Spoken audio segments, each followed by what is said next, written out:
Today on Homeworthy, we're exploring stunning Charleston homes that blend Southern charm with bold, personalized design. First, we step inside the serene yet vibrant home of Venita Aspen, where calming blues meet playful pops of color in an apartment filled with fashion-forward decor. Next, interior designer Molly Basile gives us a tour of her bright and vibrant family home in Mount Pleasant, showcasing her passion for color, texture, and playful patterns. Then, James Hewlette and Jordan Kruse invite us into their historic foursquare home, where maximalist design meets Southern elegance, creating a space that is both timeless and lively. Finally, artist and designer Lia Burke Libaire welcomes us into her eclectic 1917 Charleston home, where antique charm blends seamlessly with modern art and design. You're watching Homeworthy, where we believe every home has a story. Hey Homeworthy, my name is Venita and welcome to my Charleston apartment. I cannot wait to show you guys around, so come on in.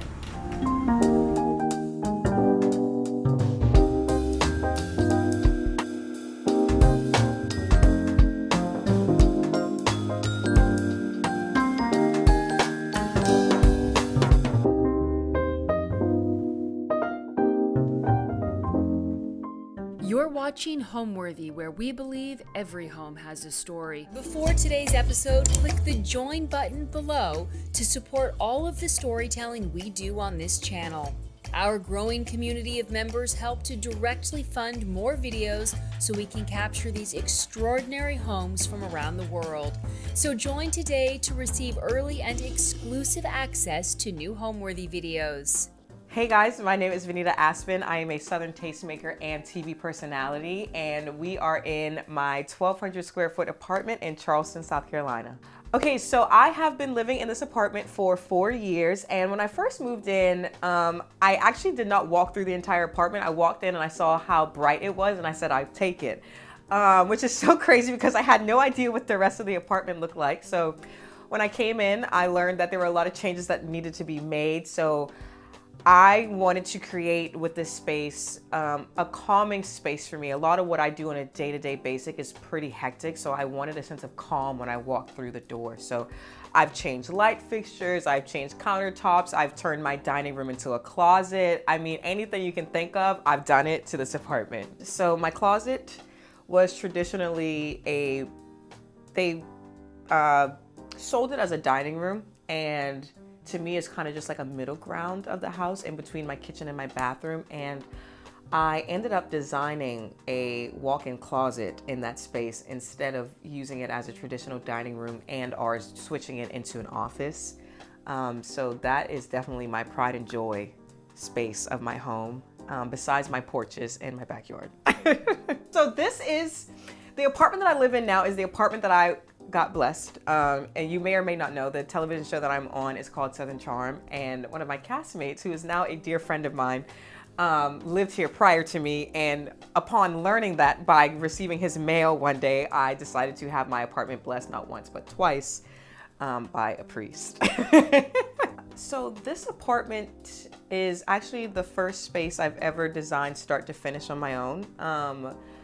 I don't think I've mentioned it, but when I did live in New York, I had roommates. So this has been my first space I've ever been able to design. So I chose to design this space to, what's the word I'm looking for, to bring out serenity, peace, and calmness. I decided to start with the paint colors first, and then I brought in a style within that. I don't think I have a particular style. I like what I like, and I put it in the room if I like it there. I'm not one of the girls that say, oh, I like Art Deco or like maximalist or minimalist. I like it all, so I just kind of figure out where I want things to go and place them, and you know, I learn to basically live with it once I find it. But I think my style could be described as playful, colorful,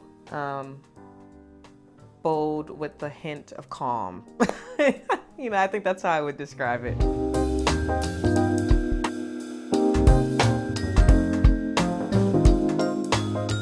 welcome to my living room. So I wanted to start by showing you all this piece. And to give you a little background, I think the majority of the items in my home are actually thrifted or antique. I don't tend to buy most things brand new. So this was I think like a $400 find that I got at an antique shop. And I have put all of my favorite books here, including some beautiful plants that have been gifted to me from people who are no longer here that are still thriving, which I love.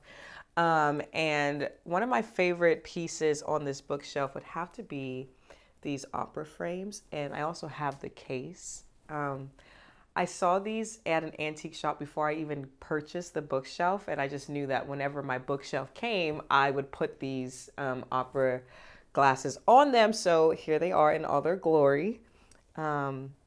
And moving right along, I have these beautiful lampshades from a woman who is based here in Charleston. Her company, I believe, is called Bibby Home. Sorry if I'm not saying that right, but she custom makes these lampshades. So I wanted something to separate the amount of blue that I had in the space. And I told her to do something out of the box. I gave her all free reign. So we ended up with a yellow lampshade and a lampshade that has hues of purple and cream in them as well, which we'll see once we get to the other side of the living room.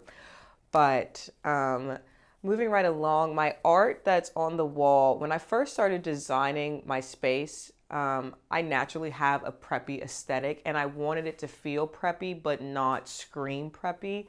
And my girlfriend Audrenique actually sent this art piece to me and she was like, I think this would be perfect for your living room.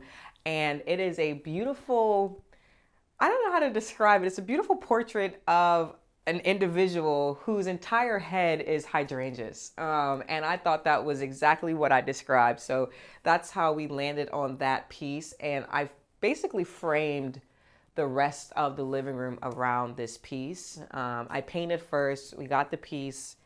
The couch came shortly after. I'm trying to think what else. The lamps, obviously that's a thrifted vintage Ralph Lauren lamp that I found.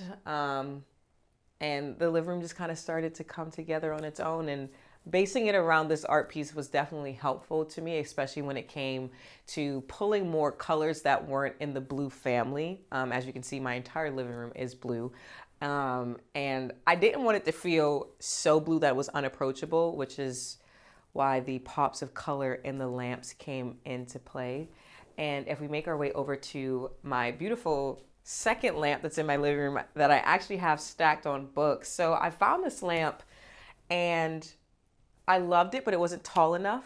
And I just had this grand idea. I was like, what if I just stack it on some books? And I believe all those books are blue, except for the bottom one.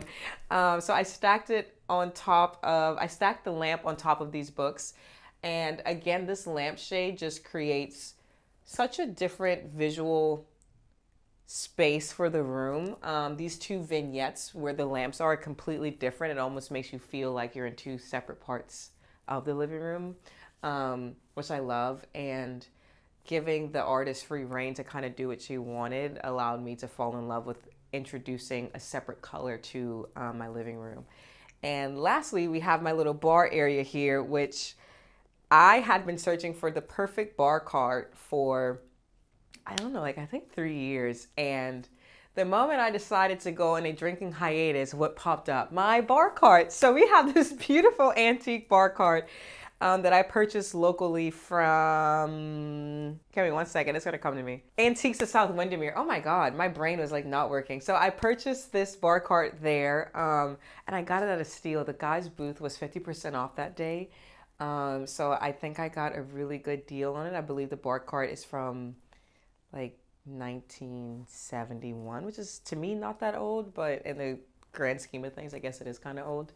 And again, with the art on the wall, as well as this one, my friend Audrenique again helped me pick the art for this wall. I would not have any art in this living room if it wasn't for her. She introduced me to an artist whose name I can't remember right now, but hopefully we can put it somewhere so you guys can find her pieces. But I wanted this wall to feel calm in comparison to this wall. Even though they're very close to each other, I feel like this is, to me, this has a lot happening. So I wanted some sense of calmness that will allow me to flow into the bedroom, which is completely calm. So we found this set of blue squares, I guess is the best way to describe it. And I think they work perfectly here. I originally had baskets on the wall and opted to put art in its place instead. Being that my space is to most large, but as a fashionista, my space is small. I don't have a lot of space for the clothes and bags. I have, as you can see, put some of my clothing and shoes items into my decor. I have a pair of vintage Manolos that I found at the Real Real in LA for $70. I know I'll never wear them, so I put them into decor. And then I have this beautiful bag from Over the Moon in the poolside that I just figured it, I mean, when I take the bag out, you look how empty the space is, and we add it in, and it is just the perfect pop for that corner. It's a monogram bag that they so kindly gifted to me after we had a dinner here in Charleston for a store opening. And I just, it ties it in perfectly. It gives me a little bit of that preppy flair that I like, but it's not so to the T of being preppy, which again is something that I love and appreciate when it comes to my style. So my house scent is weird because each room has a different scent, which I know is overwhelming for most, but the living room is Palo Santo, very calm, brings you back to a sense of, just peace and being grounded. So that's my living room scent. And this candle in particular is from Celadon here in Charleston, and it has a base of sandalwood. The middle scent is cedar and pine, and the top is a cypress that I cannot pronounce, so I will not even attempt to butcher it right now. And it just smells so yummy and warm and inviting. And it's a candle that I can burn year round because it's not scent specific to like a holiday or a time, which I love. So in this corner, I kind of have like my stationery, my keys go here. It's kind of like my placeholder. So my home isn't set up in a traditional way. So I don't have a foyer that I can just kind of throw all my like whatever things in. So I created this little space here, which this is a Serena and Lily bar cart that I have placed. Anyway, hey Charles, they did a collab with Over the Moon. So I keep pens and pencils in the top, small letters and stationery in the middle, and then my larger stationery items and more unique pieces of stationery in the larger one, and mail that I need to remember.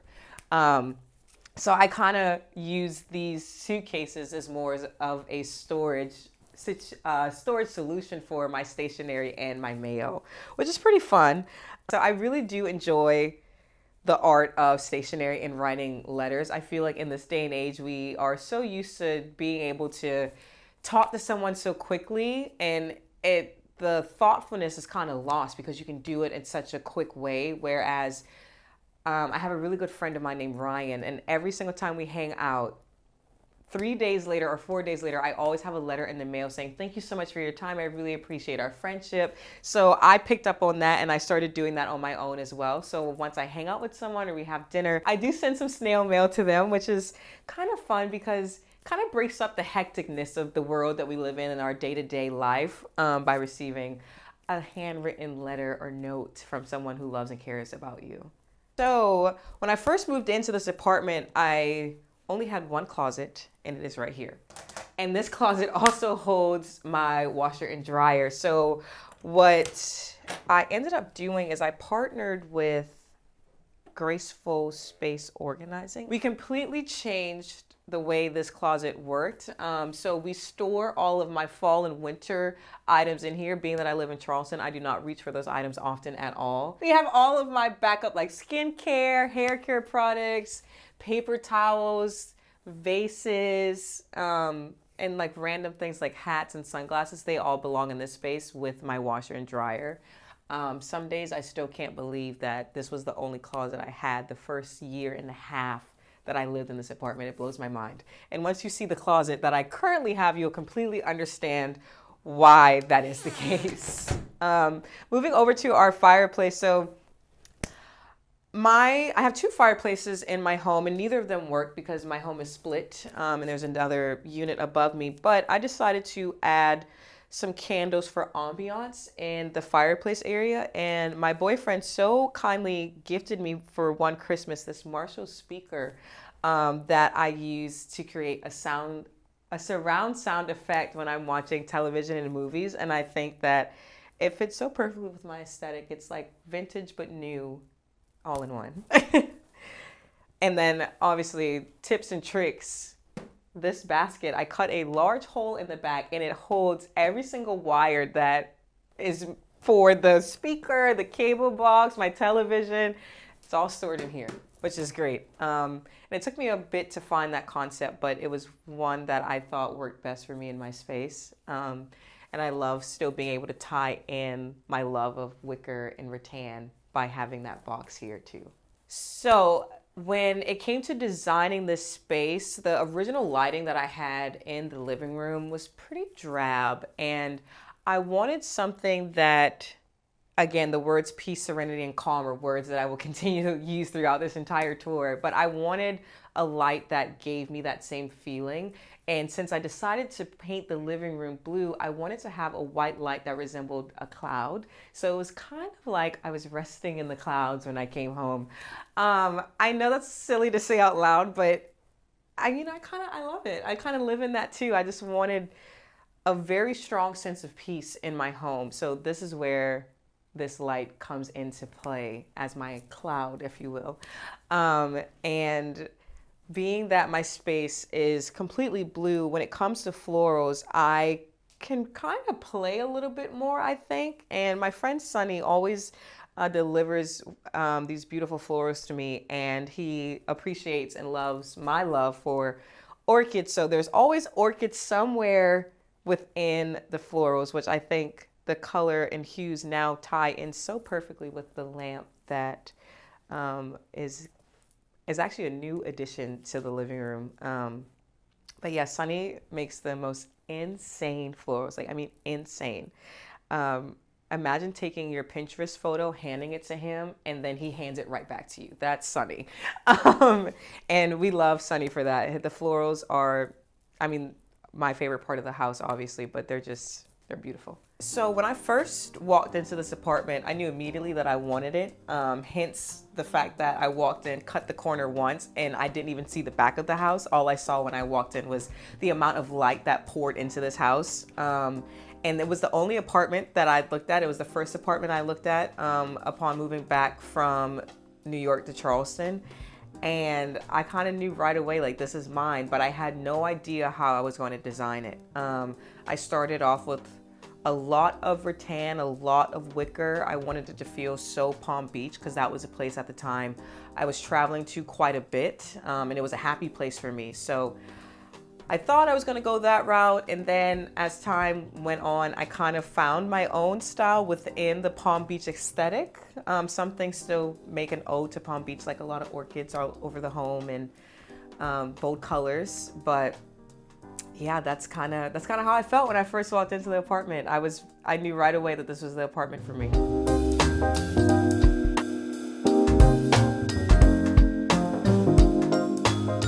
So when designing the living room, being that my bedroom is only separated by 2 sliding doors, I wanted to be able to create a room that had the same sense of calm, but a lot more colors. So if we come through my pocket doors here, which I'm sure you'll see Charles, patiently waiting on me to get to the other side. So in order for these rooms to flow together, I wanted to play more with the colors that some of them are in the hydrangea head, some of them are in the living room. The lamp kind of ties in with the mustard or chartreuse color that's on the bedding. The blues, again, are tied in with the headboard, some of the pillows, and green has been a color that I've always kind of been afraid of, which is so wild for me to say because I'm basically wearing a yellow green right now. But it's been an interior color that I definitely have been a little weary of. So I decided to play with that when it came to the curtains that I have hanging in my bedroom. I like a room to always feel light and airy, but especially a bedroom. So I did not want to put a heavy curtain in this room. So I went with a linen blend curtain instead. So it always allows some light to come in, and I can just filter it if I decide to close the curtains at any point or blinds at any point during the day. And Mr. Charles here, who is so cutely sitting in his bed, needed his own station. So I found this chest at Celadon, and I believe it actually was meant to go in the kitchen.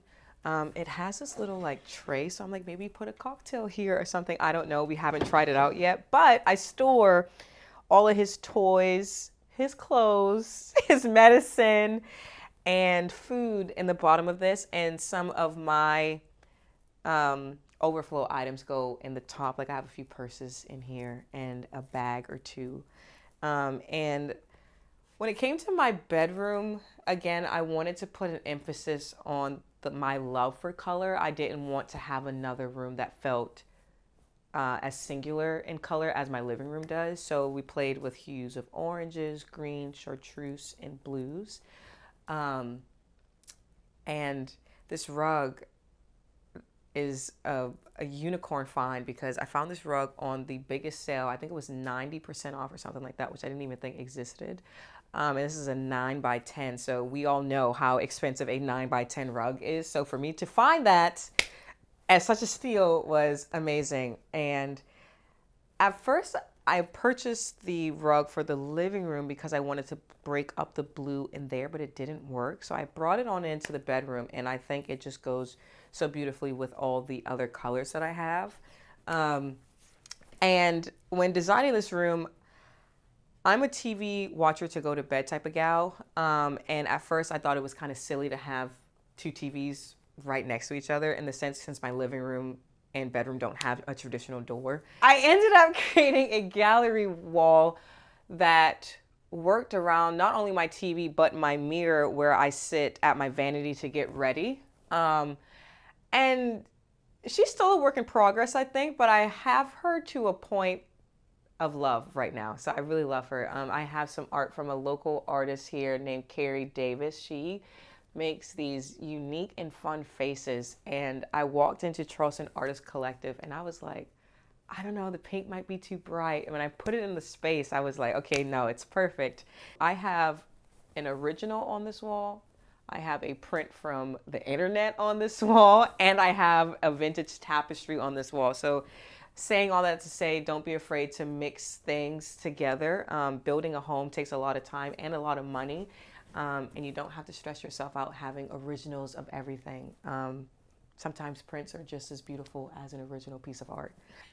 Okay, so my vanity. So when it came to designing this room, we all have our landlord woes, and I don't know if you'll be able to air that or not, but we all have our landlord woes. So when I got to my bedroom, they just asked me to not paint anymore. So I had this white vanity. I was going to wallpaper it. I decided not to, but by keeping it white, I felt like it did, once I got this room finished, it did break up the amount of color that was in here, which is really great. So I sit here and I do my vanity. I sit here and I do my makeup every day. I also do my own makeup every single time I film, which I know might be a shocker for some. I know some of the girls love to hire hair and makeup teams on other shows, but I keep things pretty simple unless I'm going to an event. So that's the only time I kind of bring in a glam squad. Other than that, I'm doing my makeup every single time you see me on TV. So if you have any questions, feel free to ask. And I have a few holy grail beauty products right now. I am loving any and everything, and I'm not going to apologize for how they look because this is real life. Any and Everything by Westman Atelier. I currently have 3 blushes by them in one contour color, and the pigmentation of their products, I mean, like, look at that. It's insane. It's worth every penny that you'll save up and spend on it. And I definitely think every girl F. Able should have a piece of Westman Atelier products in their day-to-day routine. Okay, so a Cliff Note version of my career. Let's start. I went to culinary school, worked in the field, loved the job, hated the people, left, went to fashion, worked in Charleston in fashion, and then left Charleston, went to New York. I wanted something bigger, hated the company, moved back home. I sat idle for a bit. I worked at a antique shop here in Charleston while I figured out my life. From there, I started a production company. I did that for 3.5 years. In between all of that, I was modeling and influencing on the side. The influencing was not a full-time job. It was just something that I did for fun. And the modeling was more of like a part-time gig for me. And from there, the influencing turned into a full-time job. From there, I stumbled upon reality television, and now we're here. There's a lot more in between, but I didn't want to bore you, so I just gave you that as quickly as I could. Yes, so when I come home at the end of every day, which is partly the reason why I painted my living room blue. I wanted, again, a sense, I'm gonna say the word calm, serenity, and peace a lot throughout this. I wanted to feel that when I walk through the front door, like, okay, I can let everything go now. I can sit down, relax. My place is not a chaotic place or a chaotic space at all. So I definitely feel that sense of overall calmness when I walk in through the front door. And being that I have such a non-traditional space, I had to find this side table, which I will roll out to you, as my like nightstand. Because again, my bed sits right next to a fireplace, and then on the other side there's a door, so I don't have the traditional setup where I could have two side tables. So I found this fun side table, which is blue and white stripe, which pays homage to the blue in the bedroom, which I absolutely love. And when it came to decorating the top of this, I kind of wanted to keep it simple. So I just have some books that I love to read. I'm not the biggest reader in the world, so I typically read the same book over and over again because I'm just that type of person. Like, I like seeing the same story and like discovering new things about it. So I just have a few books here. And then I also have a photo book down at the end, and some dried hydrangeas because they are perfect for every season and they'll never die. So I never have to worry about repurchasing flowers for my room, which I absolutely adore. And coming over to the bed. So being that this is the first space that I have designed fully on my own, when it came to designing my bed, I wanted my bed to have a more is more feeling when it came to the pillows. I honestly think I can add a few more, but some people might call me crazy. I think I have 10 pillows on my bed right now.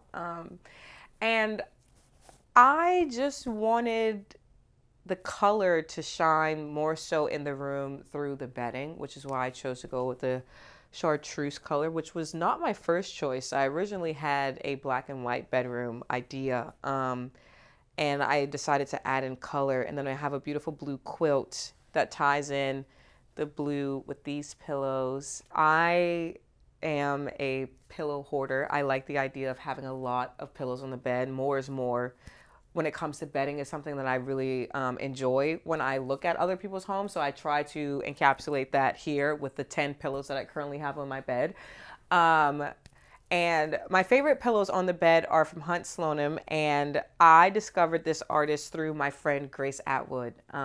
She was obsessed with the artist, and she constantly shared it on her Instagram. So when I walked into a local shop here in Charleston and I saw they had the pillows, I knew that this was going to be the perfect pop for my bed. Just enough of a pop for me, and then we kind of calm it down again with this beautiful pillow here that has some beautiful watercolors that tie in the chartreuse and blue so perfectly to the bed. I was on the hunt for a bed tray for quite some time, and I found this actually at the same antique shop that I found my bar cart, and I was so shocked at how inexpensive it was because all the new ones are so expensive to me. So I was able to find this vintage rattan bed tray that I think is just so cute, and I do use it. I usually have my iPad sitting right here and my computer. So when I wake up after I've like gotten up, gotten some water, brushed my teeth, did all the things, I get right back in bed and I work from here for a little bit. Again, allowing me to feel calm and peace when I'm working from my bed and not sporadically just working from not having a tray. But yes, that is my bed that I adore. And my art that I have on this dresser here, it's kind of a mix of things. So this pink is actually just a random pin board. So I used to have a mood board that I kept in my bedroom, and once I started to develop the space more, I decided to clear it and just use it as another layer for art that I did not want to hang. So this is by an artist who is no longer painting, by the name of Lauren Taylor. And I actually had this piece in my office and I decided to put it in my bedroom instead. It's absolutely beautiful.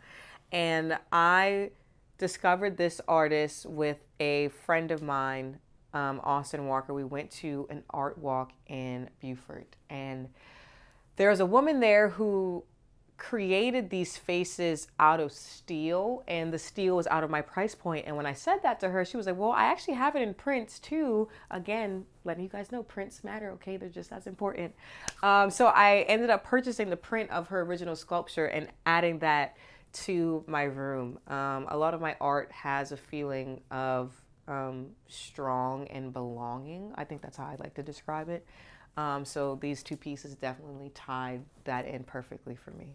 I think we've kind of covered the bedroom, and now I'm so excited because the next room that I'm getting ready to show you guys is my absolute favorite room of the house, which is my dining room turned closet. So come with me so you guys can see what that looks like.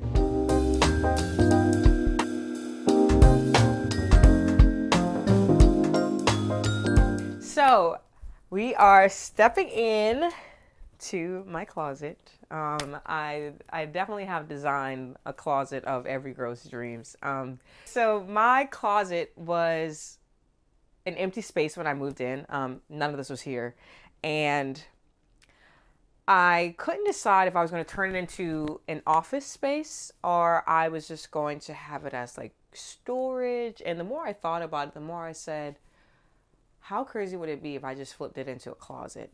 So I teamed up with Closet Factory almost 3 years ago now to build out this closet. And I literally designed the closet with my Barbies in mind. So we had to make sure that it did not go to the ceiling. So I had enough space to stack every single Barbie that I have. I have been collecting holiday Barbies since before I was born, thanks to my godmother. So we have a slew of holiday Barbies up here, and I definitely wanted to show them off with the closet design, which is how we came up with designing the closet this way. Like I said, I am a type A organized individual, so making sure everything was organized in this space and it was, you know, beautiful and color coordinated is something that I worked with Graceful Spaces organizing on to make sure happened. When I first organized the space, it was completely different. My heels actually weren't in this closet. They were in the front closet. And when Graceful Space Organizing came, they were like, no, your heels need to go in here. And I said to them, I was like, I don't think I have a heel that's lower than 5 inches. I don't know if that's going to work. But we did some shifting and we made it work. And now all my heels live here, as well as like my purses, obviously everything else, my jeans, boots, my athletic wear. And I wanted this space to have art and I couldn't figure out what I wanted to put in here. And I stumbled upon an original poster from The Wiz, and I found it at, where did I find it? I found it at Elizabeth Stewart Designs, and I left it. And I ended up posting it on my Instagram, and everyone was like, you need to find space for it. You have to find space for it. And I didn't even know how much it cost. I was just like, okay, everyone's screaming at me. I have to find space for it.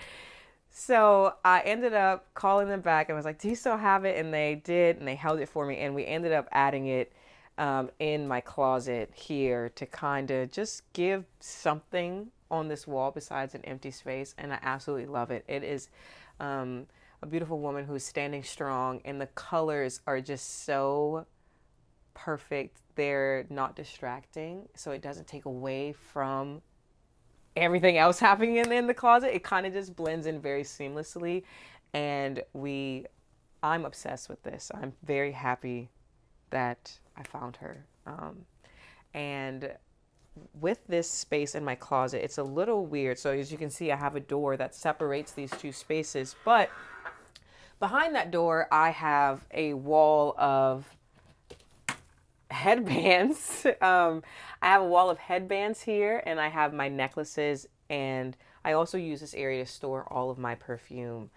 I originally had all of these items placed here, but I did not want this area to feel overcrowded. When you first walked in, I still wanted it to feel like, again, have a sense of calmness, cleanliness. So I decided to place all of my perfumes and headbands here versus having them here. And I just love this little nook again. And living in Charleston, you will find that a lot of your homes will have these random spaces. And I think the best part is learning how to utilize it and make it work best for you. I would have never thought to hang my headbands here if it wasn't for graceful space organizing, and then deciding to put my perfumes here in lieu of having them in this focal point here. Would you like to talk about perfumes with me, young man? Mr. Charles, are you not getting enough screen time? And yeah, I love my closet. My closet is my dream. The day I have to leave this space, I'll probably cry. So hopefully that's not anytime soon, because I really do love this apartment, and I've definitely made it my own. And my last piece of this apartment is going to have to be the chandelier. So I went to an antique shop called Warehouse 61, and they had the large version of this chandelier. I'd never seen it before. It was astronomical. It was about $8,000. And I fell in love with it that day. And I said to myself, I wish they came out with a smaller piece, or I wish there was a smaller version of it. And I go to my next consignment shop or antique shop, and what do I find in the booth that I bought the bar cart from? The mini version of the chandelier. And it was on sale. So I knew I had to get it.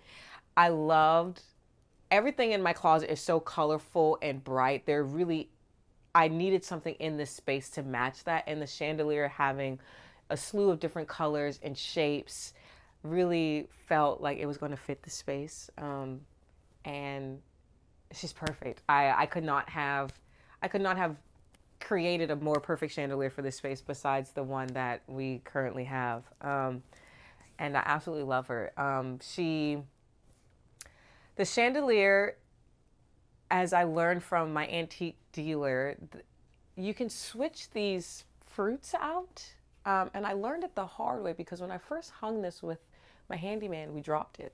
And I thought that I would never, I lost the chandelier. I thought I lost it. And the antique dealer told me, she was like, no, this is something that you can interchange, and people sell the pieces. So we got online and we found some replacements, and we also found some new pieces to add to the chandelier, which makes it even that much more special to me, because it's like I almost lost her and I got her back. And yeah, she's just, the lighting is very unique. And when it came to pulling this home together, lighting was not something that I was well versed in. And once you start playing with it and understanding, what works for a space and what doesn't, you really grow to appreciate lighting in a whole new light, if you will. No pun intended. But yes, this is my beautiful closet. I love her. She loves me back, obviously. A favorite shoe to show you all. I'm quite torn. I'll give you two sides of my personality. I'll give you one that's a little calm.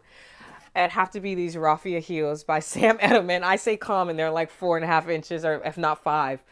I basically wear these shoes every single time I get dressed in the spring and summer. It's just a very easy neutral. And they're comfortable because they have the platform, and they're very timeless to me. Because I love a very high heel. I know most people do not enjoy them as much as I do. And if I had to pick my handy dandy pink ladder here, and when I first built built out this closet, my mom's main concern was, how are you going to reach everything? I was like, Mom, I'll just get a hot pink ladder to stand on everything to reach all of my goods. So my second favorite shoe are these pearl heels from Gianni Bini. As a Southern girl, I love a pearl. And when I saw these, I definitely fell in love. And I feel like this is a neutral, but I don't think most people would find these shoes to be a neutral. And lastly, my favorite shoe. How pretty are these? These are from Hill House, and the owner of Hill House loves a platform, so all of her shoes are platform heels, and she just has fun with shoes, which I can appreciate a lot, and I just love them. They're blue and sparkly, and I also consider these to be a neutral, but, you know, to each their own. And to give you a lowdown of my handbags as well while we're here, I decided to treat myself when accomplishments would happen in my life, and that was with the purchase of a vintage Chanel bag. And I have a bag from every milestone. So I have one from the year that I was born. I have a 1993 white and gold Chanel bag. I have one from the year that I graduated high school. I have one from the year of my first large partnership. And, you know, I try to make sure with everything that I purchase, from furniture to clothing to shoes, that everything has a meaning and a purpose. So that's kind of how I justify those purchases. But I'm like, oh, well, you know, it's so nice to have one from the year that I graduated high school, you know, which is very fun. And it allows me to create, you know, timeless moments and timeless things within my collection. So now that I have gone through all of my favorite things and showing you guys my closet, let's take a step into my kitchen, which is my second favorite part of the house because I have a background in culinary arts. So I have spent a lot of time making my kitchen just as perfect as my closet. So let me show you what that looks like. What makes a home come alive is seeing the reflection of that individual when you walk through the home. If you had to describe my personality, a lot of people would say it's bright, bubbly, energetic and calm, which I think is also ways to describe the house. Some of the colors are energetic, but it still has a calm aura. And I think that definitely sets and makes a person's house a home, is being able to see a reflection of them throughout their spaces. I would say to someone trying to figure out how they can tap into their personal style, do what you want first. I think that is like the biggest thing. And as far as interiors go, this was one of my biggest struggles. I had never designed anything before. I didn't want to, you know, spend a lot of money trying to have someone help me. So I had to kind of figure it out as I went. And every decision I end up being the happiest with is the one I decided for myself. And, you know, not allowing others to say, well, that's too many pillows on the bed, or I don't think chartreuse goes in your bedroom. You know, it's like what I wanted. So that's what I did, and I stuck with that. I think that is my number one tip when it comes to getting confidence in any space, but especially in the space of style.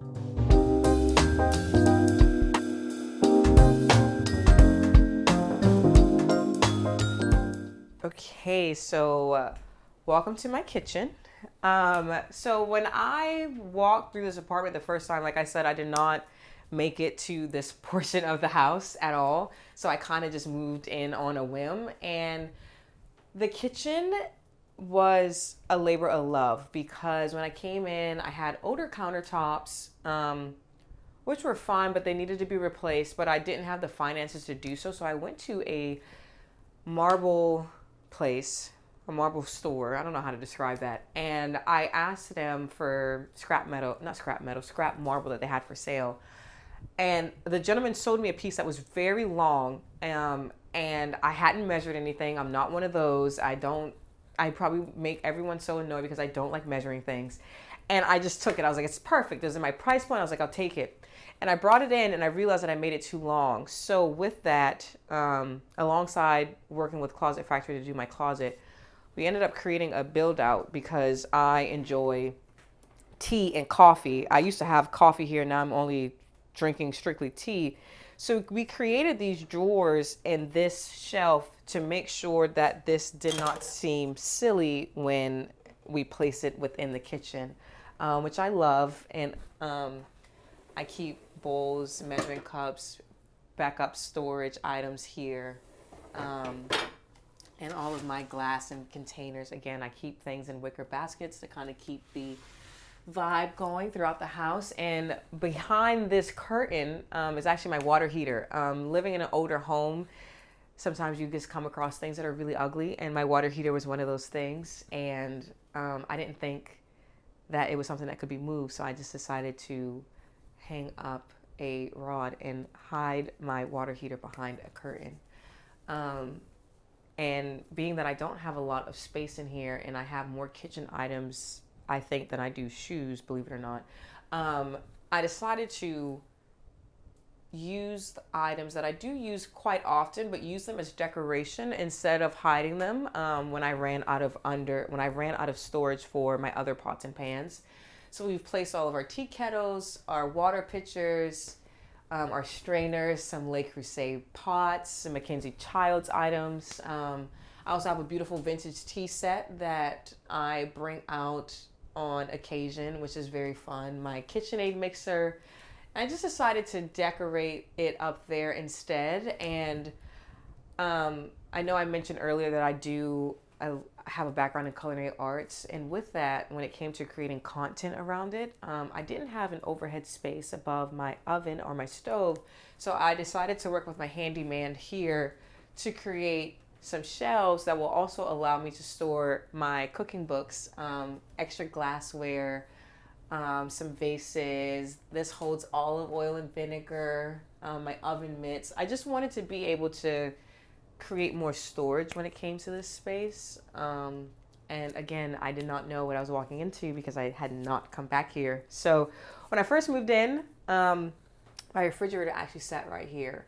And I had my small kitchen table at the time where my current refrigerator is. And I wanted to open up the space more. So again, I worked with Closet Factory to build this banquette, which also gave me extra storage for all of the kitchen items that I do have. And I came in, being that I live alone, I didn't need a refrigerator that was very large. So I purchased this Chambers refrigerator that gave me the vintage vibe, but it also didn't break the bank. Smeg was a little bit out of my price point. So I found something that was similar, which was this Chambers refrigerator, which is great. And over here, I have all of my plates and some additional glassware. And this piece I actually found at Habitat for Humanity, and it was originally a TV stand, and I paid $25 for it, and I decided to use it to display my plates and to place my microwave. Being that it was made originally as a TV stand, the hole was already in the back for me to make sure I could plug my microwave in. And we have just displayed my plates here and some glassware, and graceful space organizing also helped me place some linens for table settings up here, as well as additional pictures that I use within this space. Some fun things about my kitchen is my wallpaper. My wallpaper is peel and stick wallpaper. Being that I rent, I didn't want to place wallpaper in this apartment permanently, and I worked alongside Chasing Paper to put up and place and figure out what wallpaper was going to work best for my space. I let them know that I was a fan of blue and pink, and they were like, we have the perfect wallpaper for you. And this was the room I felt like I could have more fun when it came to design, because it is an enclosed space where my other two spaces are pretty open. So I was like, okay, let's do it. So at first I was a little scared. I was like, how do I style around such wild wallpaper? But I ended up stumbling upon an artist at one of the home stores I like to shop at here in Charleston called Celadon, and her name is Savannah. And when I reached out to her, I told her I wanted something that was big and bold and unique, and that was not going to distract, but more so complement the wild wallpaper that I had.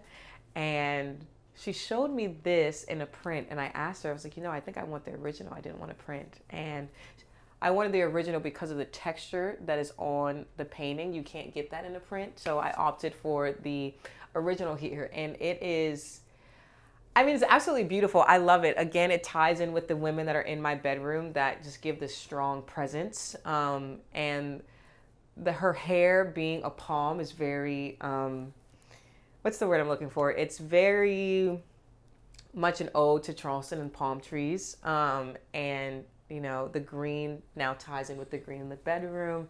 And it was just a very spectacular piece. And I was very happy and excited that she was able and willing to sell her original to me, because that was a big ask and I was a little nervous. And I was very happy that she said yes about that. And since I do a lot of cooking and I don't have a lot of space, I did not want to take up my shelving space by putting my spices within them. So I opted out for a floating spice rack that you see here. And we have everything labeled beautifully.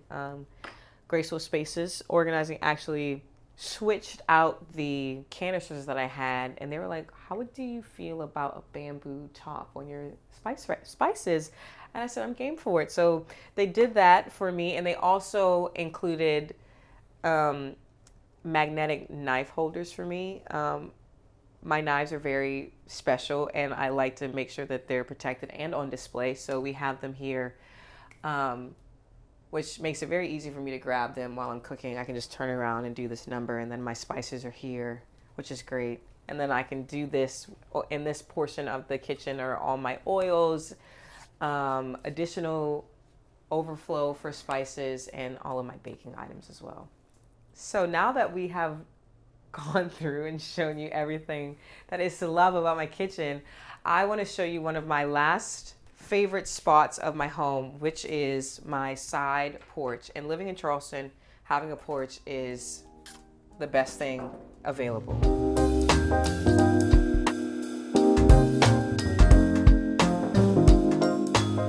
So this is my lovely porch. I have a strong love and appreciation for flowers and gardening, and when I moved into this space, one of the main reasons why I did ultimately decide to choose it is because my front and back porch were very spacious, at least from what I saw online, because as you know, I did not cut the corner when I first made it into the house. And I knew it was a place that I could make feel very Charleston and bring my own flair to it as well. So I keep potted plants around year long. And I also keep an herb garden back here in the corner, and I have 2 citrus trees back here as well that are finally blooming some citrus. So I'm very excited to see what amount of citrus I can get from them this year. And I also have just this one cute seat here, party for one, if you will, because I didn't want to overfill the space too much. I didn't want a table and chair situation. I wanted the back porch to be a place where I can come and relax. The word home means to me, and you can take a wild guess at my answer, the word home means a place of calmness, peace, and serenity, which I know I've said over and over and over again, but you know, we live in such a world where things are constantly being thrown at you, or things always feel out of whack. And you know, your home is the only space where you set the standard of the feeling, the look, the feel, the vibe, everything. So those would be my 3 words to describe the word home to me. Hey Homeworthy, I'm Molly. We're in Charleston, South Carolina. Welcome to my home. Come on in.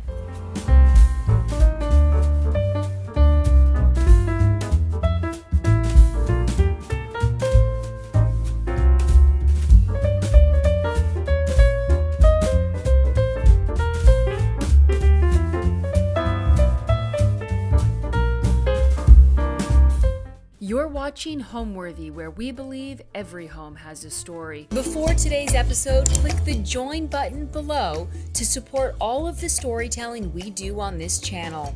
Our growing community of members help to directly fund more videos so we can capture these extraordinary homes from around the world. So join today to receive early and exclusive access to new Homeworthy videos. My name is Molly Basile. I'm an interior designer in Charleston, South Carolina, and we specialize in full-service residential projects here. We have a studio right outside of downtown Charleston, where we also offer accessories and our favorite interior objects. and I have owned my business for a little over 5 years now, and it's a passion, and I love what I do. So we live in Mount Pleasant, which is right outside of downtown Charleston. We found our home about 5 years ago. We really fell in love with just kind of the laid-back charm of this neighborhood, and it's very central. So our home, we drove by quite a bit. We heard it was coming on the market and knew it had a lot of potential. It sits on a corner lot with a lot of space to play outside, and so my husband and I found the house.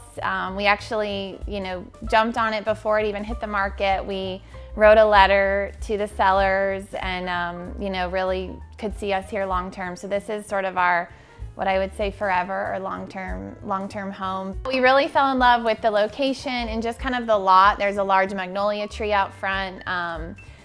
The backyard space, which I'll show you, was really nice and important to us. So we saw the potential. We brought in an architect and did a large renovation about 5 years ago. So it was about a year-long project. We kind of tore it down to like the brick walls, the original brick walls.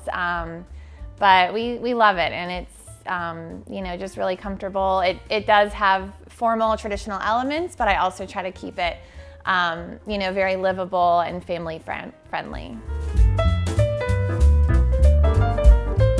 Welcome to my entryway. This is, you can see an original piece of the home with the lower ceilings. We wanted it to feel really warm and inviting, so I've added in textures and layers. I love this grass cloth Schumacher wallpaper that we did up the stairs, and added a fun pop of color with the stair runner. Little leopard light blue, which I feel like is a classic, blue and white. We didn't have a lot of space. You can see it's not very large. It's definitely cozy, so added a small table here, a very narrow console, just to give it a little personality and interest when you come in, and then also added a mirror, an antique mirror, to give it a little character and bring in some light, just to reflect some natural light. We have a little drop here with plant and usually a key drop in mail, but some artwork, some favorite artwork, the green, and yeah, just really wanted it to feel warm, inviting, blues and greens, and then the neutral backdrop with the grass cloth, and a little flush mount crystal chandelier to give it a little bit of that traditional charm that the original structure had, and couldn't go too large with the lower ceilings. Now I'd love to show you my office.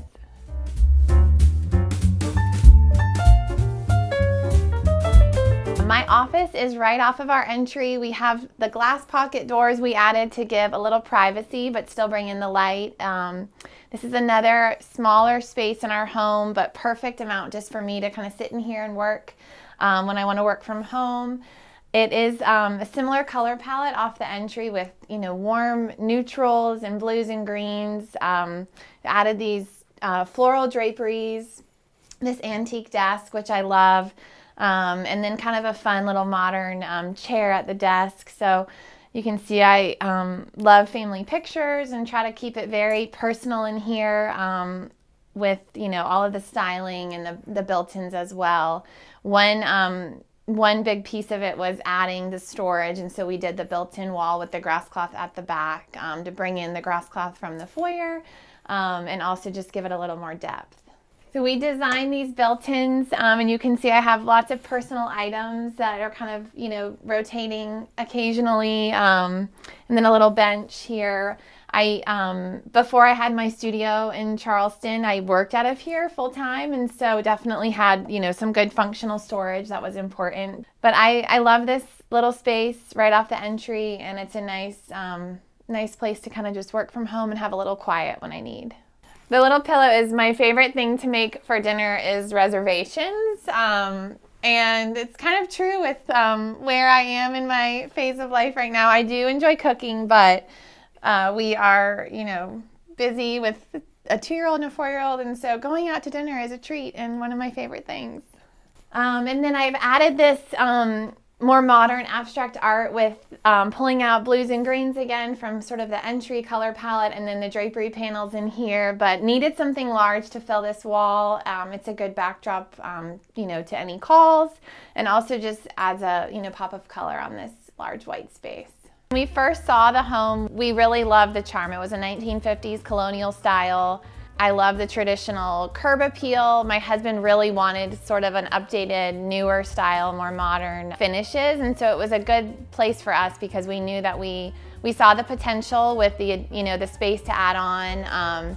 But then, we've got low ceilings in part of the home, like 8-foot ceilings and some narrow hallways. And so it does have that kind of traditional feeling like my house growing up had. And so it just felt like us. It felt like we could kind of get the best of both that we each were looking for and make it our own. I would describe my style as fresh traditional. I love traditional textiles and florals and blues and greens, but I also like to kind of make it light and comfortable, not too formal, livable. And so a lot of our projects do kind of have a similar style where we bring in a mix of textures and colors and kind of make it feel updated while still maintaining, a lot of those traditional elements. I love mixing in, modern accessories or abstract art with a more traditional floral and kind of giving it a twist, clean lines. And so I try to mix in, different furniture pieces that, kind of balance out that traditional feeling. Now I'd love to show you the kitchen if you want to follow me.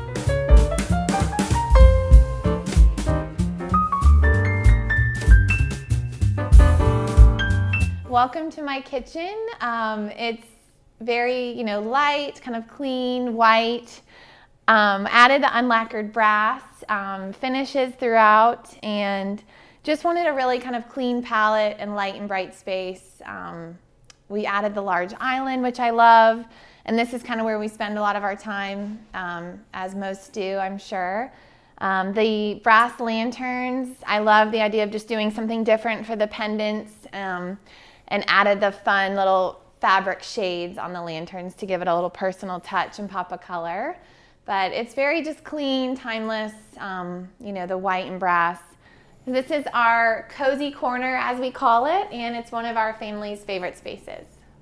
This is our little breakfast nook.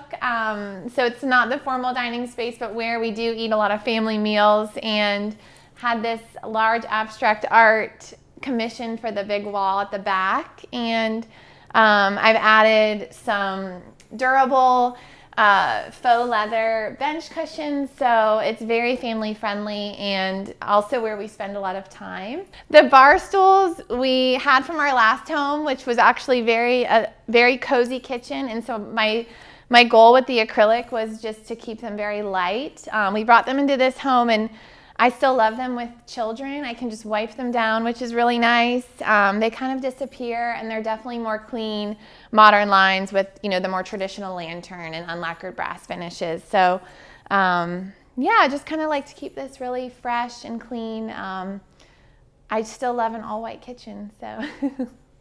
And one last thing is this little table. This I put at the end of our island between the kitchen and living room, and so when my children are having a snack, sometimes dinner happens here, but this is their perfect little spot.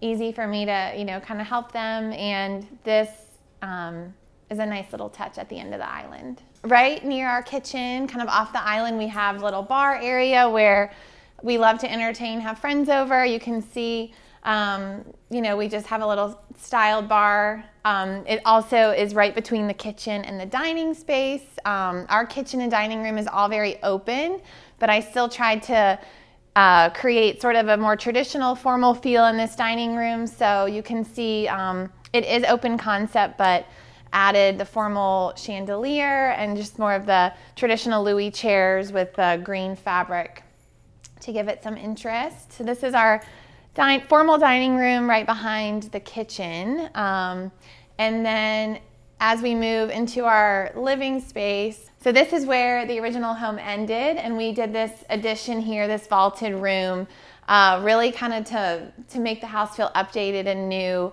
With the 8-foot ceilings in the kitchen, we transitioned to the vaulted space. I have my children's silhouettes hanging on each side of the kitchen. That kind of brings us into this space, which is a favorite, and an antique chest I found from England. And then we've styled it with family photos, which I mentioned I love to incorporate some fresh flowers. And so this brings us into the living room. I've added, personal touches throughout our home. We have a lot of family photos, lots of artwork that has special meaning to us. Those are the first things that come to mind. You'll see, it's lived in. We have toys, in baskets around our living room. And even though it feels like it can be formal and nice for entertaining, it's also really a reflection of us. So I like to sprinkle in, my kids' artwork or pictures of them, and it's just feels like them, and they get excited about it, and so it's a balance. And right off of our kitchen and dining room is our great room where we spend a lot of our time. And as I mentioned, we vaulted the space, so it's very tall ceilings, a ton of natural light, and a lot of windows. And yeah, come on in.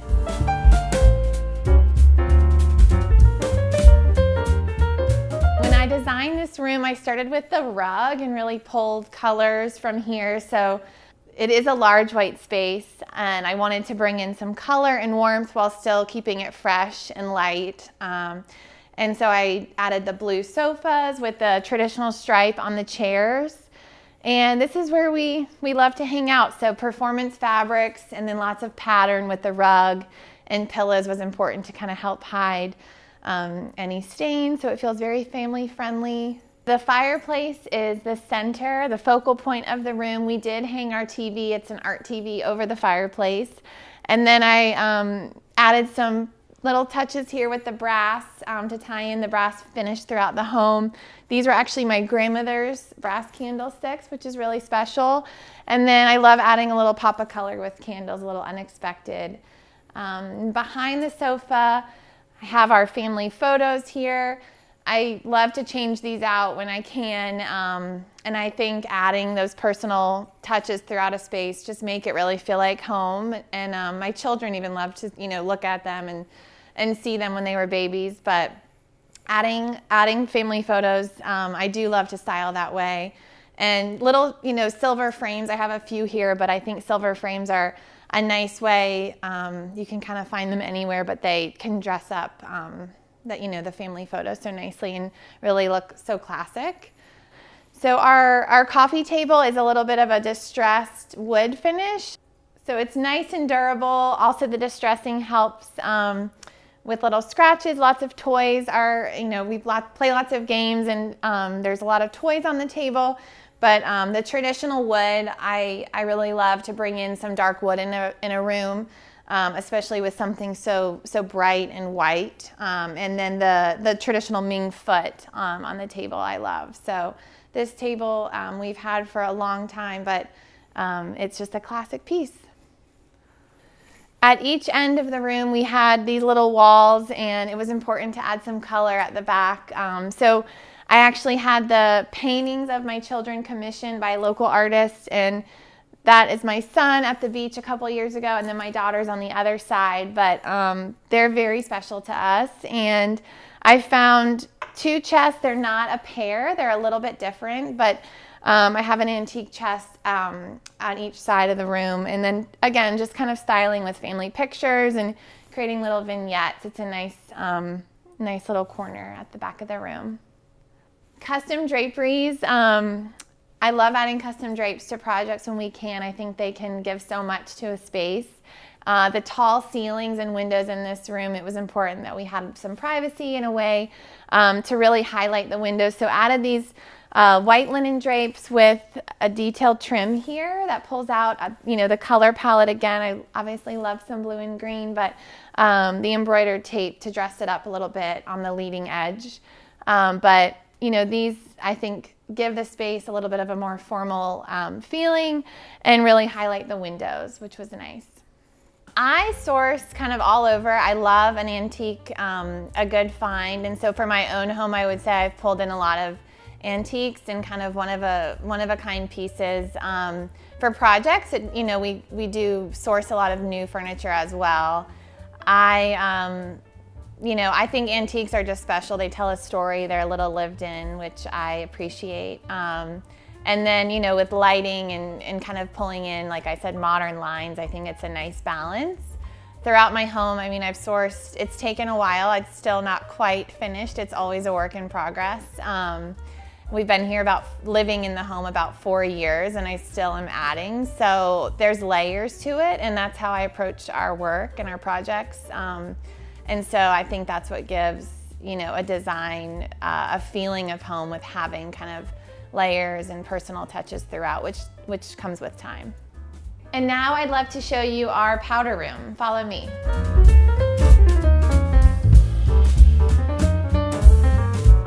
So our powder room, I wanted to dress it up a little bit. I added the little glass doorknob and the brass console sink, which was perfect because it's a very small space. And the green wallpaper, I love this color green. It's a favorite of mine. And so added this with the brass and then the grass cloth mirror to give it some texture. Designing the marble sink was really fun. We added the custom little detail there for the backsplash. And then a favorite part is the little light switches where you can see the wallpaper behind them. Yes, now that I've had my business for about 5 years, I would say my career certainly affects my home. I'm constantly, seeing new pieces and feeling inspired by what we see at, furniture market or with travels. And it's always tempting to kind of bring that in to my own home. But I think, it's a work in progress, like I mentioned. So it's evolving and kind of never being done. My career is my life. It's, what I do all the time outside of my family. And so it just trickles into my home. And we even just were in North Carolina a couple weeks ago at Furniture Market and added a few new things to our house. So looking for projects, but also kind of always, if I'm drawn to something, I'm like, I'll find a place for it at my own home, so. And then just right around the corner is our family's mudroom, kind of drop zone, so come follow me.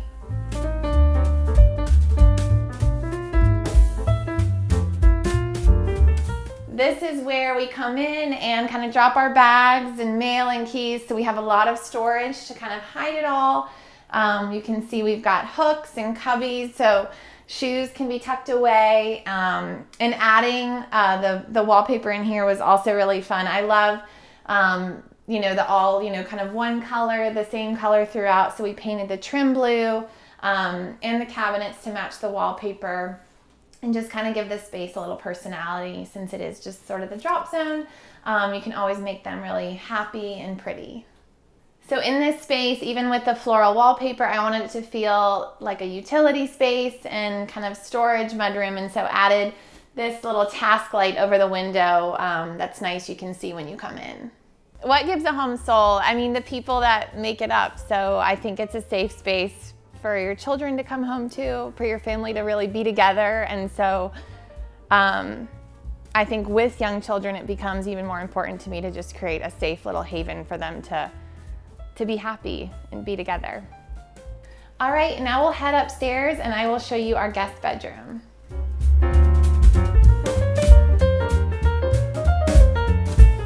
Before we head to the guest bedroom, I did want to show you these baby gates we had made with the Chippendale design when we moved in, obviously for safety, but they also kind of are nice to dress up the stairs. And welcome to our guest bedroom. You can see I love some wallpaper, so added the wallpaper in this room and then also carried it with the fabric on the window treatments. But this is our little escape for our guests when they come visit in Charleston. Usually it's family and friends visiting. And the soft blue, I fell in love with the fabric first and the wallpaper idea and just kind of carrying the same fabric throughout the room. Soft blue color I loved. I wanted it to feel very calming and relaxing and cozy with the vaulted ceiling, the dormer I should say, but found the fabric and wallpaper combination and loved the idea of using the same one throughout the room. So This is our guest bedroom. This is another antique piece I loved, and a piece I found I didn't have a spot for, but you know, kind of made it work in this room. And I love the mix with the more, you know, kind of updated coral mirror here. So it's sort of coastal beachy with a little bit of traditional mixed in. So a lot in this room is vintage. I found those vintage prints years ago, and they've kind of moved throughout different homes with us. And then this fun little chair I found at a vintage shop in town, but thought it was really fun, and just kind of a nice little drop zone too for guests when they come, place to put their things. And I like the kind of coastal texture that the rattan brings to the room. So this room, like I mentioned, I wanted it to feel traditional and cozy, but also bring in some coastal elements and textures, which we did with these fun little scalloped wicker side tables. And then the more traditional brass sconces we put on each side of the bed. It just feels kind of like a little escape for our guests, which I love. And these built-ins, we had sort of a, you know, kind of awkward little nook here, and thought it would be nice to style some shelves and add some personal touches there, and favorite collected items. So on each side we have family pictures and just kind of special little keepsakes that we've collected.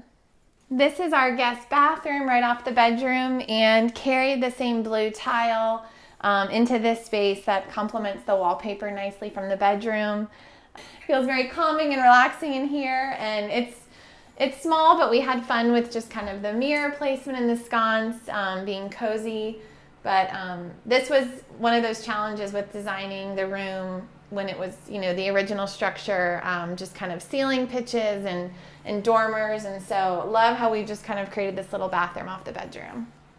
So we have some Wheezy towels in the bathroom with a personal monogram that also tie into the blue on the bath mat.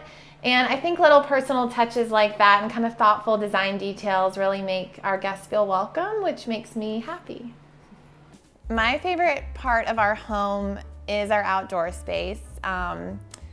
My second favorite space would be the living room we're sitting in now, with all of the natural light. Like I mentioned, I love that. But our outdoor space, we have plenty of space for the children to play, a pool, we entertain friends a lot. We have a nice screened-in porch that I love, and this time of year, being outside in the spring, it just makes me happy when we can kind of unwind at the end of the day and be outside. So I would say probably my whole house agrees that the outdoor space is our favorite. And now I'd love to take you downstairs to the backyard, which is our favorite part of our home and why we fell in love with this property. So come on downstairs.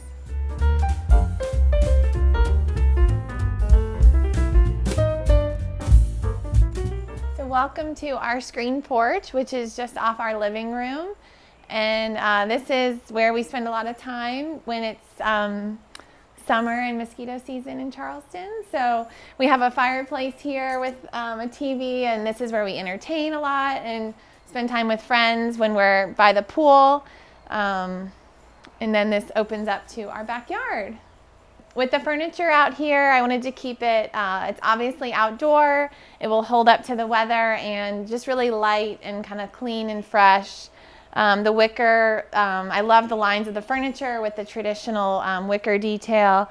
And then this white table, another very durable piece that, you know, we kind of hang out and entertain, like I mentioned, and so it's great for all sorts of things. And then the blue, love some blue and white, and so brought in just a touch of blue on the pillows to keep it really classic and just soft and bright out here. And now I'll show you the rest of the backyard. Right off the screened-in porch, we have our grill area and table where we spend a lot of time in the summer.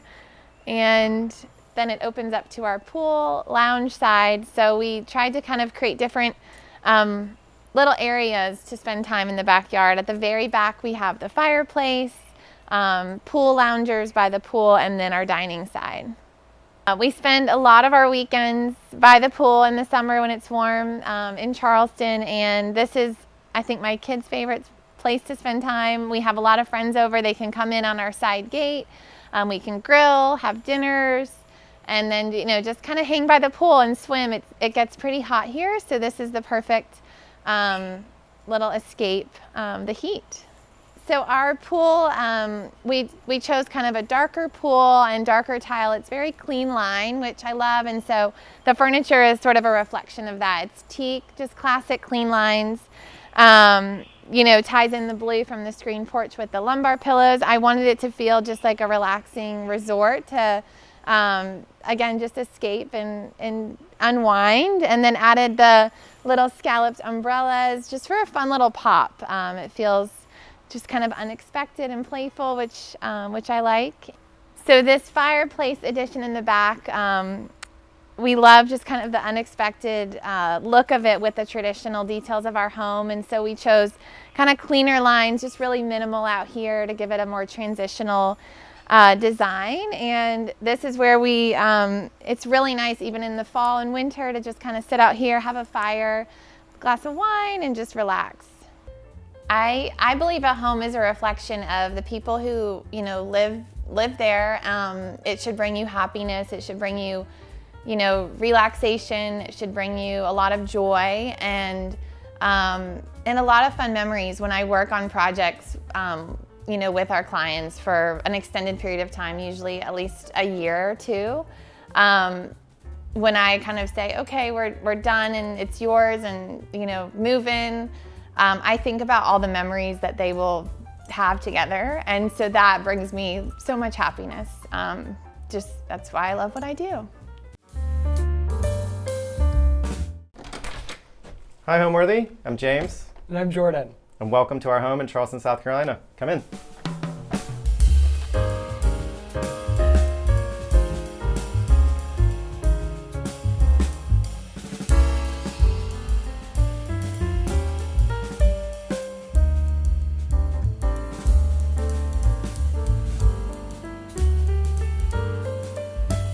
You're watching Homeworthy, where we believe every home has a story. Hi, Homeworthy. I'm Jordan Kruse. And I'm James Hewlett, and welcome to our home in Charleston, South Carolina. What I love most about Charleston is the access to the water. I go sailing almost every Wednesday. The city itself is a complete gem. It's practically a European city, you know, set here in America. The restaurants are all spectacular, and every home is just so gorgeous and well preserved, and it really is just the most special city. We feel very spoiled to live here.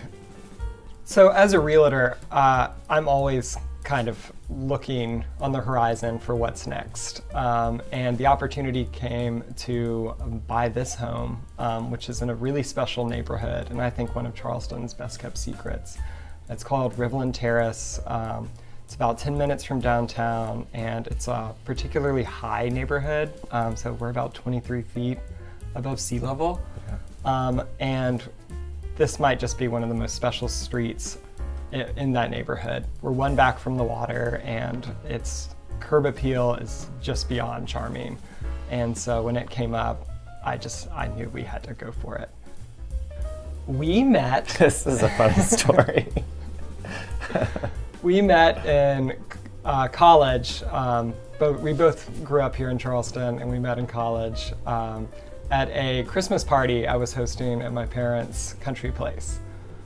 Jordan was dressed up like a Santa Claus. It was, you know, and I fell madly in love immediately.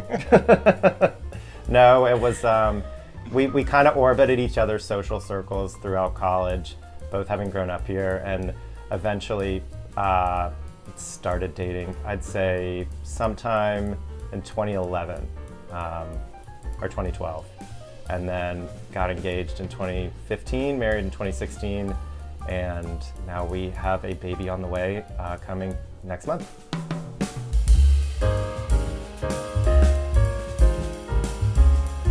Well, this is the entryway, and we wallpapered it going up into the second floor in a grass cloth, and then we lined everything in a black grosgrain ribbon with little copper nails. So it's kind of a fun little detail. And then going up the stairs, there's a herbarium that we've collected over the years and gotten them framed.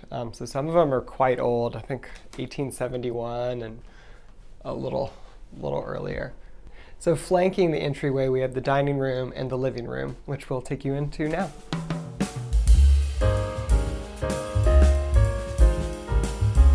So this is our living room. The real primary design idea when we were approaching this room was about seating, entertaining, gathering, but it also had to do double duty as a place where we could unwind after work, given the fireplace.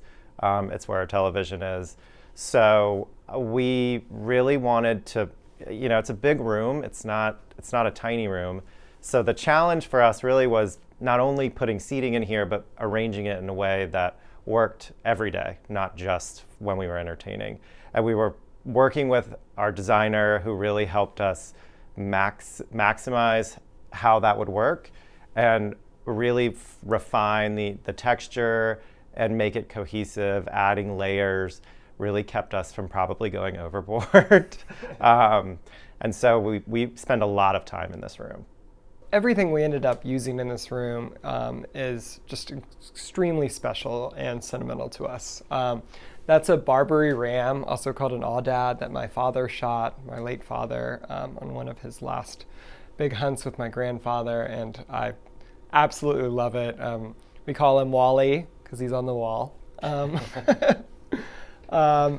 then a lot of the art we have, we're so lucky to be friends with some really talented artists, and this is one of our close friends, Hart Hagerty, who did this piece for us, and we wanted kind of a airy, abstract, poppy piece, and I think she really delivered in a spectacular way. And we wanted it to have a lot of, height and depth. So another great friend of ours is Ann Rhett, who we talked about doing a interior piece for us, and we kind of wanted it to be a sort of yesteryear, kind of decrepit, grand interior. And she was able to get this shot in Drayton Hall, which is just outside of town, and you can kind of see all of the beautiful preserved millwork, but also a little snippet of outside, and it's just a great way to kind of bring some fun and counterbalance the other pastels that we have in the room.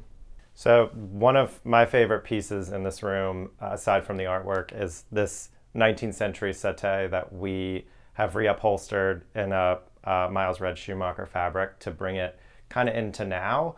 But the frame and the silhouette is beautiful and really reflective of furniture made in the 1800s. And it's a great piece. Our dog really loves it. But it's something that I think injects that little bit of fun and whimsy, but it's in a very classic silhouette. So we love collecting coffee table books, but not just because they're great curiosities and easy to decorate with, but we actually do mark them up and use different, you can see all the dog ears that we have in these things, and find different, inspiration or things we want to include in our home design and our projects. And it makes it really easy when we start tackling a new project or redesigning something.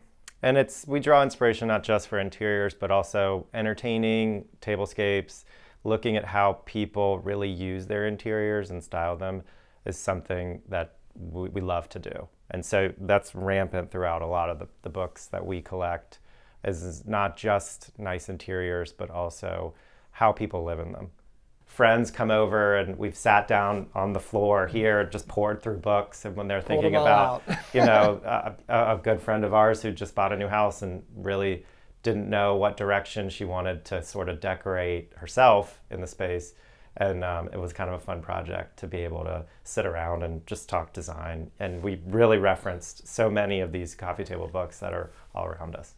When we are entertaining, it is really fun that people will set up in each little seating group and, kind of form their own little circle for a minute. And sometimes things get dragged around and the whole room gets changed up, and it's just really fun. Yeah, this room really can be a bunch of people all in one conversation, or it can be 3 different to 4 different little areas where people are having separate discussions. Yeah, we moved from downtown. We lived in what became a very, not when we bought, but what became as we lived downtown, a neighborhood that was very much Airbnb, and I think we College. craved Lots of college. a little bit more of a neighborhood, particularly as we were getting married. We were starting to think about long-term settling down and the appeal of the neighborhood, but also having a house that entertained well and had a lot of the things that we liked about living downtown. Proximity to other friends and neighbors of ours that we see regularly was pretty high on our list there as well. And you'll see as we go through this house, it entertains really well. The space has great flow, both indoor and outdoor, and it works really well for the way that we live. So Jordan and I are both really fortunate that our families live here, not just our friends that we've had from growing up, but both of our families live in town and not very far away from us. So we're constantly entertaining family and friends, and we really wanted a house that lent itself to doing that in the way that we live. And so it's part of why some of the renovation we did was really focused on that, particularly connecting the indoor to the outdoor. But you can go the flow of the house internally, from living to dining to kitchen to bar. It's all connected. People can move really easily throughout, whether there's 5 people in here or 50 people streaming throughout. I mean, we've had close to 100 people indoor and outdoor, and it doesn't feel cramped. And that's something, it gives us a lot of joy to entertain. And so that was something that was really important about this house and how we designed it with respect to our lifestyle and entertaining. Next, let's go check out the dining room.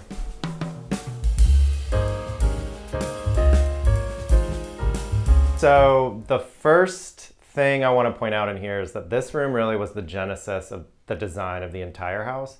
And it all started with this wallpaper right here, this Miles Red for Schumacher wallpaper. It was really the first design choice we made. And then you'll see throughout the house a lot of colors that are throughout the house are pulled really from this paper. This orange from these dining room chairs all the way to the couch in the other room. We pulled a lot of the greens and cobalt blues out, and you'll see that reflected throughout the house. So when we bought this house, originally the dining room was part of the living room setup, and this was a secondary sitting room, and we specifically changed that around because we knew we would actually utilize a dining room much more often, and we wanted to make it a special space, but one that we used for holidays, but we also used for just dinner parties, or sometimes just Jordan and myself having dinner in here. And so that was really, having a dedicated space to dining that wasn't a part of another room, I think was pretty important to us. So these columns are kind of fun. We love being crafty and kind of figuring out fun ways to, we always love a deal. And these were actually rotting in an antique store, and we were able to kind of save them. They're from an old plantation up on the Santee, and I got a carpenter to make these tops and bottoms for it, and it just turned out beautifully. And now we couldn't be happier with those kind of flanking the front window. So I love a curiosity, and I also love being able to bring any part of natural history into a home. So I found this old cloche and was able to make this kind of butterfly display, which was a fun and long project. Yeah, the I don't know what you call it, the curing process, for the butterflies was really interesting to watch. So this is a large, extra large Louis Philippe mirror that I found at an auction in Texas. And it's from, I believe, the early 1800s. And I just love the patina to it. It's not in perfect condition. It's missing some beading detail, but it really brings in from a sense of scale in the room. It really, adds a lot and really also in a way grounds the room. So that's a detail I really love about this room, and it doesn't have to do merely with the fact that I've scoured probably every auction site known to man to find it. But it's just such a beautiful piece, and it harkens back to some of the historic detail that I've talked about earlier, where from the homes that we grew up in. So this is another local artist, Ann Parker. She's out of Sullivan's and does lots of sort of more modernist women's silhouettes. She very rarely does a masculine one, but we found this one, and it just all kind of worked with the color scheme, and we're big fans of hers, so it was kind of a no-brainer.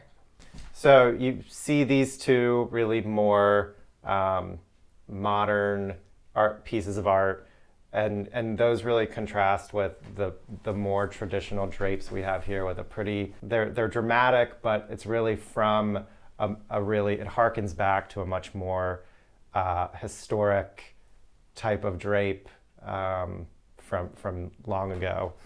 And it's a really fun mix right there between those two, also against the wallpaper.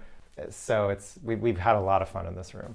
I mean, we really do kind of veer a little more maximalism or maximalist in our design choices. We like color, and we really like loud pops or loud surprises. So it was wonderful that one of our good friends is Ellie Poston, who's an extremely talented designer, and she kind of helped hone our design choices into something a little more coherent, and I think the end result turned out beautifully. So Jordan and I both grew up in historic homes, both in Charleston and Mount Pleasant, and we both, I think, have a reverence for historic interiors. What drew us into this house is the bones are great. It has a lot of the charm of an older home. It's not historic, but we wanted to breathe in a lot of freshness to that, and that's, you'll see through color, through texture, through some more kind of fun silhouettes in the furniture. And as Jordan said, Ellie really helped us create a much more cohesive look through, and tied together the space really well in a way that we definitely couldn't have done on our own. Now let's head to what is everyone's favorite place in the house, the bar.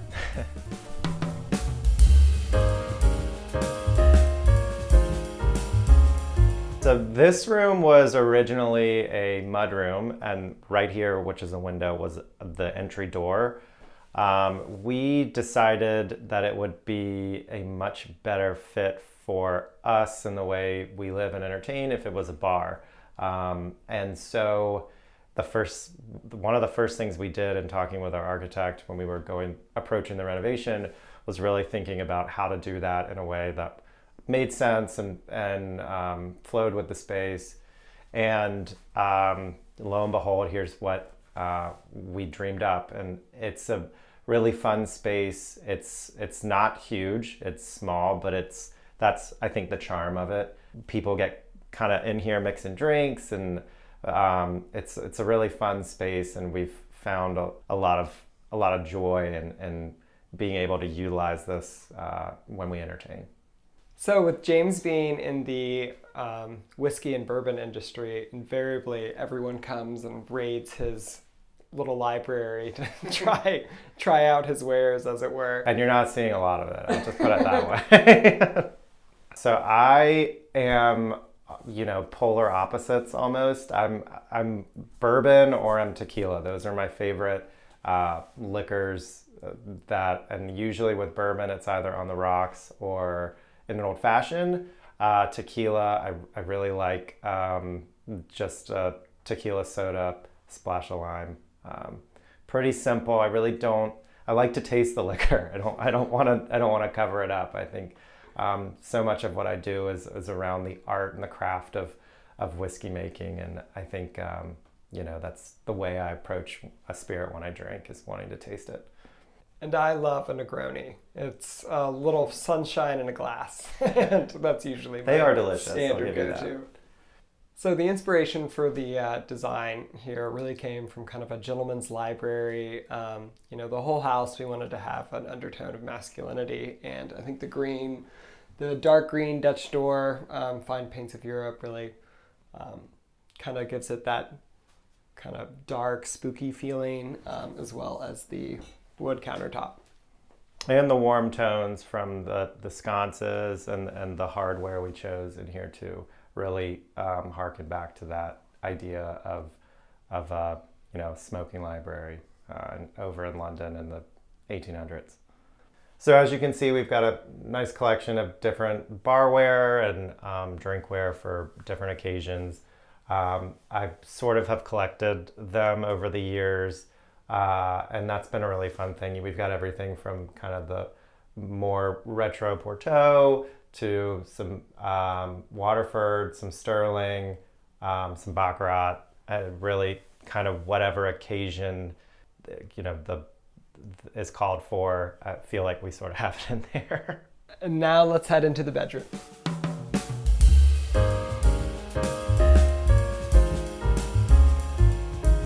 So this is the primary, and we really wanted to continue that kind of masculine, moody, high drama feel that we have in the rest of the house here.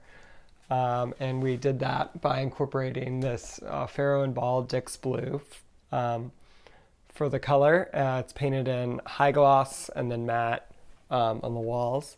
And then we brought this really oversized antique chandelier from a porch in downtown Charleston. It is way too big for the space, but something about it just works, and we absolutely love it. Mm-hmm. And it definitely ups the drama in the room. Because this room kind of has a lot of angles, in addition to painting out the entire room, we also really wanted to incorporate and formalize the bed space, and we did that through this bed hanging, as well as kind of fitting it up against the sloped ceiling and adding to just not a headboard, but also taking it all the way up. It's a nice kind of trick of the eye that really defines the bed space. Deletes those awkward angles. Exactly. And pumps up the formality. So we were able to kind of increase the space that we had by using desks for both of our side tables and nightstands. And that keeps that masculinity kind of flowing throughout the room. We also had these spoon chairs shipped over from England and ebonized and then reupholstered, which ended up looking really, really cool. And then we kind of capped it all off with this Luke Edward Hall print that he did. And then another old Charleston photograph we happen to have. So as I mentioned earlier, we really enjoy bringing kind of natural history or animal prints into the home. I actually brought this back from a safari I went on in Africa with my family, and then playing that off of the famous Scalamandre Le Tigre print. I think it's another great way to keep bringing in that natural history into the house. So this is really where we go to get our cookbooks. It's kind of our cookbook library, as you can see. It's got the Julia Child and everything. Here, we got this at an auction in Palm Beach. It's an old kind of 1960s retro faux bamboo sort of looking thing. And it's just kind of filled with fun mementos, like this ashtray from the Ritz in Paris, and some old wedding photos, and some costume hats from various parties left over. Now let's head up to the office.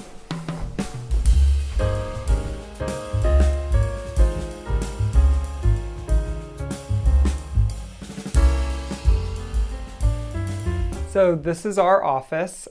We wallpapered it in a vinyl to bow grass cloth. It was really fun, and we kept everything really blue and calm, kind of cueing off of that cobalt that we had downstairs. It also serves as our library and kind of, curio cabinet where a lot of things go, a lot of those other coffee table books end up. And then this desk is really special to me. It used to be my father's, but he bought and renovated an old jail in downtown Charleston and had a few of these pieces of furniture made. So this is actually the bars from the old jail that is downtown that was built in the 1750s. So it's just kind of a fun, wacky, kind of brutalist piece to have in here, and it has a lot of sentimentality to me as well. So this space is not only an office, but it's also kind of like our study. There are really only two places in the house to watch TV. That's downstairs and then also up here. This is sort of the secondary retreat. We do not have TVs in bedrooms. We're just not those type of people who enjoy watching TV in bed, and it's not really something that our life is built around in the way that we live. But so this is kind of does auxiliary duty if the two of us can't agree on what we want to watch, but also, if there's a place to get away and look at books or not just about television or the computer, but also quiet thought and reflection. So these are both old pennants from early Charleston tourist souvenirs, and they're just really fun. They kind of highlight life as it was back then with just the single bridge and the battery and all the sights and things, and it's just a great vintage kind of feel to have up on the wall here. So this is also our library, and while a lot of coffee table books and sort of design reference books end up here, a lot of Charleston history books also do, or just old Charleston architecture books, which has been really fun for us to collect over the years. Before we head into our guest bedroom, I'm going to give you a peek inside our party closet, which is kind of where we keep most of our entertaining wear that's not in the bar. Platters, dishes, anything that we really need for a tablescape is usually in here. Now let's head into the guest bedroom.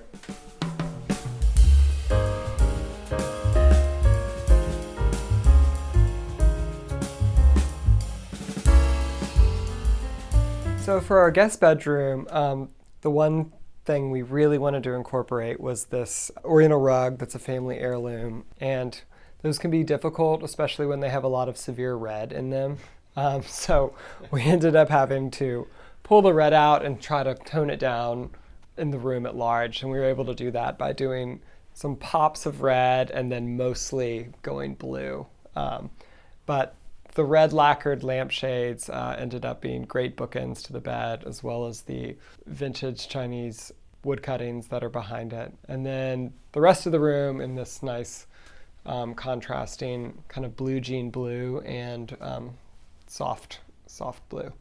So when we were approaching the design for this space, we really wanted to consider how our guests would feel, because this room really does get used fairly often. I mean, the running joke is that, no one ever ends up like, you don't use your guest suite as nearly much as you think you would, but we actually do have a fair amount. My brother lives somewhere else, and he and his girlfriend will stay here often when family comes into town on either side. So we really thought about how our guests would feel in this space, and so not only leaning into the family heirlooms we had, but pulling calming colors out of that, and it was really the blue. And so the idea here is that there's an ensuite bathroom. It's really a place for our guests to unwind and feel comfortable and cozy, but we also added some pops of kind of drama with the lampshades, etc. And now let's head to the backyard.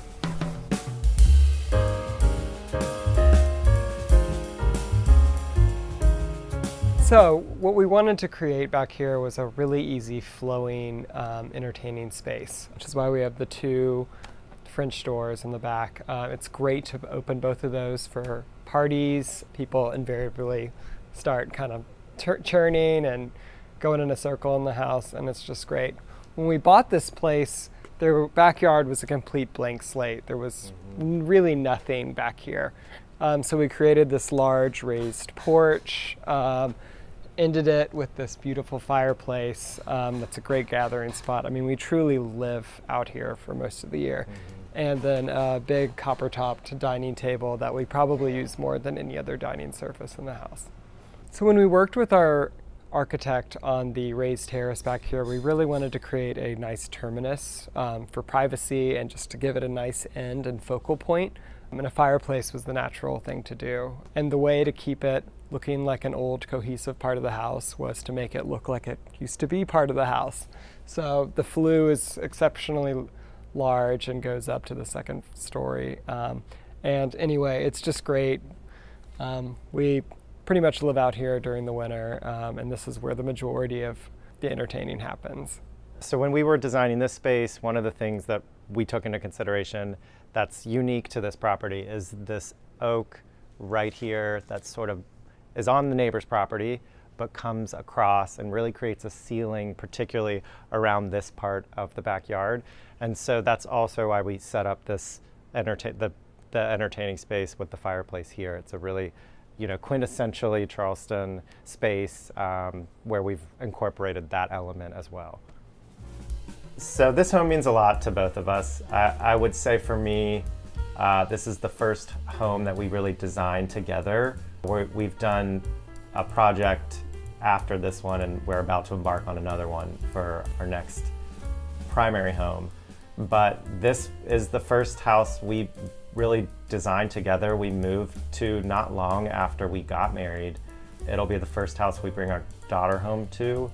It means a lot. It's really going to hold a special place in our heart, even though we are moving on to another space. We love this house and couldn't be happier with how it turned out and prouder of it. Thank you, Homeworthy, for coming and touring our home. See you next time. Bye. Bye.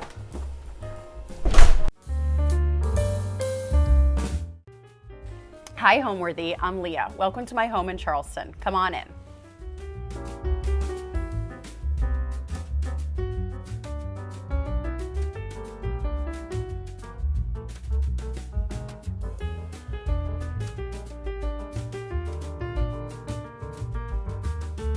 You're watching Homeworthy, where we believe every home has a story. Hello, I'm Lia Burke Libaire. I'm an artist and the co-owner of textile company Briar & Bird. Welcome to my home here in Charleston. My husband and I bought this house. It's in Hampton Park, which is a part of Charleston, which is downtown.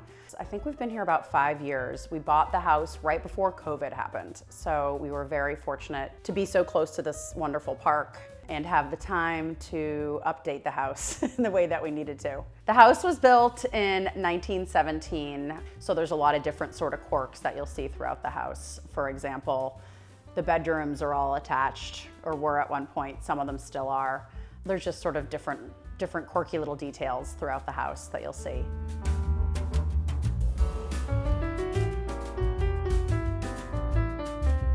We're here in my foyer, and I wanted to show you some of these pieces. This is an antique demi-lune, which is, I'm not a furniture expert, but it's a little bit unusual to me. I don't think demi-lunes are usually this big. This is about 4, almost 5 feet across. And I mentioned art earlier. We have some different pieces here. This is actually a piece that I did. I can show this too.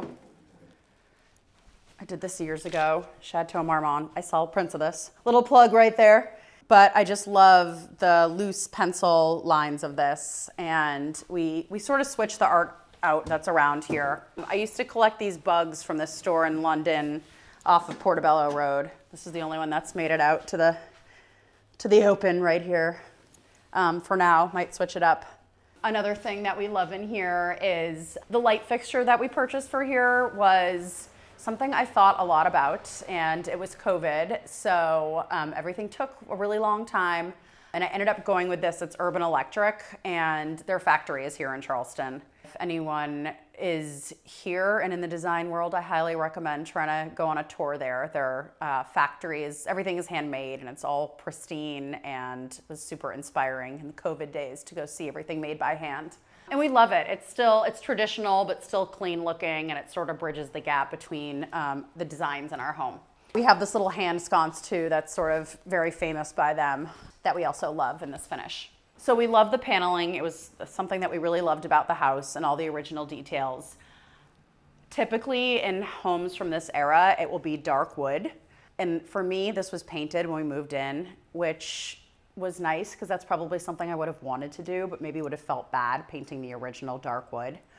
So this was painted when we moved in, but we loved it and we kept it. So you will see lots of books around this house. My husband and I are book people, not to put the Kindle down, but we like real books. So this is sort of an interesting little book nook that we have. It leads into our powder room, which has also these very cool hats, which I like to show off and wear. We have a really cool boat model here. This was actually my husband's, I think these were his grandparents that someone made.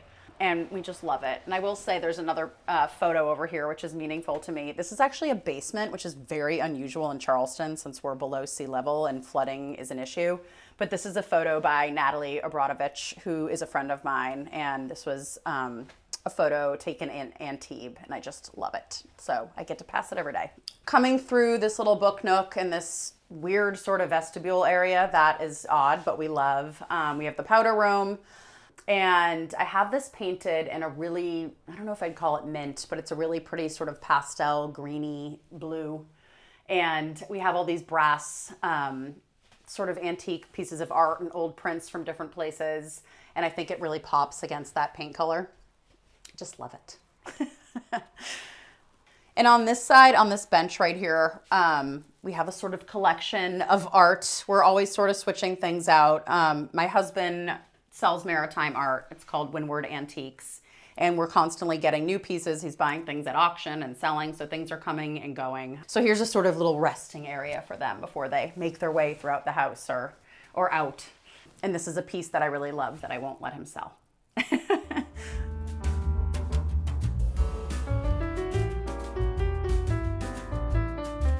So off of our foyer to the right, we have our living and dining room. This is sort of the more formal living area for us.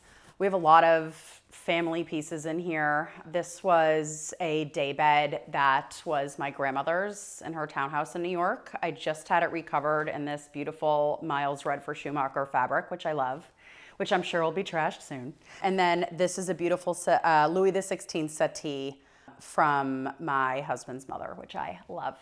And then these were found on the side of the road in New York City. And I had them recovered and mitered these pillows. They're falling apart a little bit, but I still love them. Lots of coffee table books. We are plant people, as you can see. We have some banana palms. This is an olive tree here and this old terracotta planter. And you'll see throughout our house, we love greenery and plants. My husband is the green thumb, not me. I would say we're not really like gallery wall people. I bought this in Berlin maybe like 10 years ago. I just loved it. And I love the juxtaposition of something really modern and different against more traditional things. There's a painting over here, which is actually not in great condition at all. This was in my house growing up, and I love the sort of moody colors of it. And my mom sent it to me not too long ago. So it lives behind this plant now, but I love it. This is a painting that my in-laws bought. They actually thought this looked like my husband when he was a baby, so they bought it for him, and we think it's kind of a cheeky little nod having the baby drinking above the bar, so we like that. I have mentioned that we are book people. We love coffee table books. This is sort of our selection that's out here now, and it's really a mix. I mentioned my husband is into maritime art, so we have plenty of these books around. A lot of my art is really inspired by and informed by scientific and antique prints. So I have a couple of different books here that sort of brings that to life here. And I have to plug this, Haskell Harris's book. She is the style editor at Garden & Gun, and this is her book. I paint a lot of stripes too, so I worked with her on creating the cover, and she featured me in it, and it's a fabulous design book. And we have some Dali over here, and again, some different sort of scientific and antique print. Lots of candles. Since our house is older, it is not insulated well, and it's very cold I know Charleston, no one thinks about it being cold, but it's that sort of wet coldness, and our house gets very chilly. So come early, mid-December, depending on when it starts getting cold, we have a fire every day. We start it in the morning, and we have it every day, which is so lovely. We're really hanging out in this room a little bit more in the winter, but we love having fires. It's a working fireplace. We had to have the whole thing re-sleeved when we moved in. It was a mess. And on here we have, these are beautiful urns. I bought these from John Pope Antiques here in Charleston. I love them. The top broke on one, but we fixed it. And I love collecting little matches and stuff. I know a lot of people do that. I got into portrait painting for a while. Maybe I'll get back into it. I thought this one, I just like the colors in this room. I thought it worked well. This house actually wasn't listed. We left a letter in the door. Houses don't get listed in this area very often. A lot of the owners are in the homes for a very long time. So our broker put a note in the door, and luckily, this was one of the only houses I really, really wanted to. And luckily we heard back, and the woman was interested and sort of ready to sell and move on from Charleston. So when we first walked into the house, you could tell just the bones of the home were really beautiful. And everything seemed pretty cosmetic. A lot of bright colored paint, lots of ochre paint, which at the time I really didn't like, and you'll see in one of the rooms that's sort of the color of one of the wallpapers I've chosen, so everything comes full circle. It really was very cosmetic and sort of easy to do. We needed to redo the kitchen, but there was just a lot of stuff in the house, so, and we are not minimalists by any means, but there was a lot of furniture, a lot of different colors, and so it just needed to be streamlined. So I would say the style in this house is a lot of different styles. I would say it's eclectic. I would say it's very collected. A lot of the furniture that we have was passed down from my family or Julian, my husband's family. And there's some newer pieces mixed in. We've reupholstered a lot of antiques here. And it's really, I would say it's really just, we like to use pieces that we love and that we like and that speak to us rather than following any sort of one style. But I would say classic, collected, eclectic, with a hit of traditional.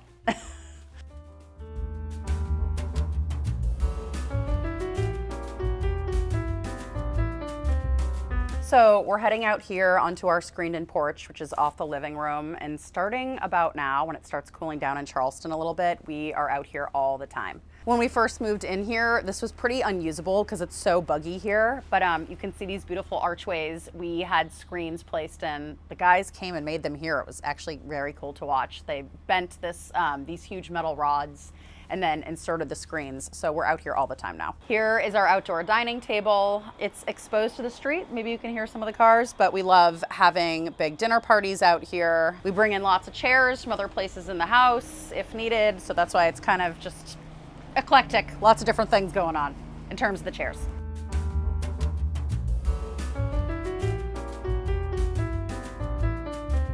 Okay, so we've come back inside, and this is our sitting room, which is on the other side of the foyer. This is where my kids usually are. And I've covered this sofa. I like to use Cantha blankets. Maybe you saw them outside on the porch too, but they're not expensive and I can throw them in the wash and they look kind of fun and bring some color into the room. Again, more books. We actually had this bookshelf built when we moved in here, and we wanted it to look like it had been here. So these are constantly coming and going, and while I'm talking about what we built, we also built this wall, which actually I think looks really, we continued this paneling through here. So this wall wasn't here. This was just open to this other sitting room, which was actually an addition that was put on, I think maybe like 20 or 30 years ago. But this has pocket doors just to close it off if we want to. But we really wanted it to look original and like it had been here, not like we had added it.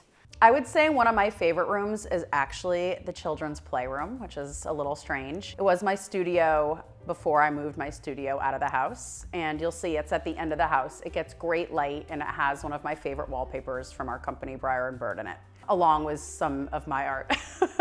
But we also have a huge ship model in there, which I think is really fun, and it's where my kids play.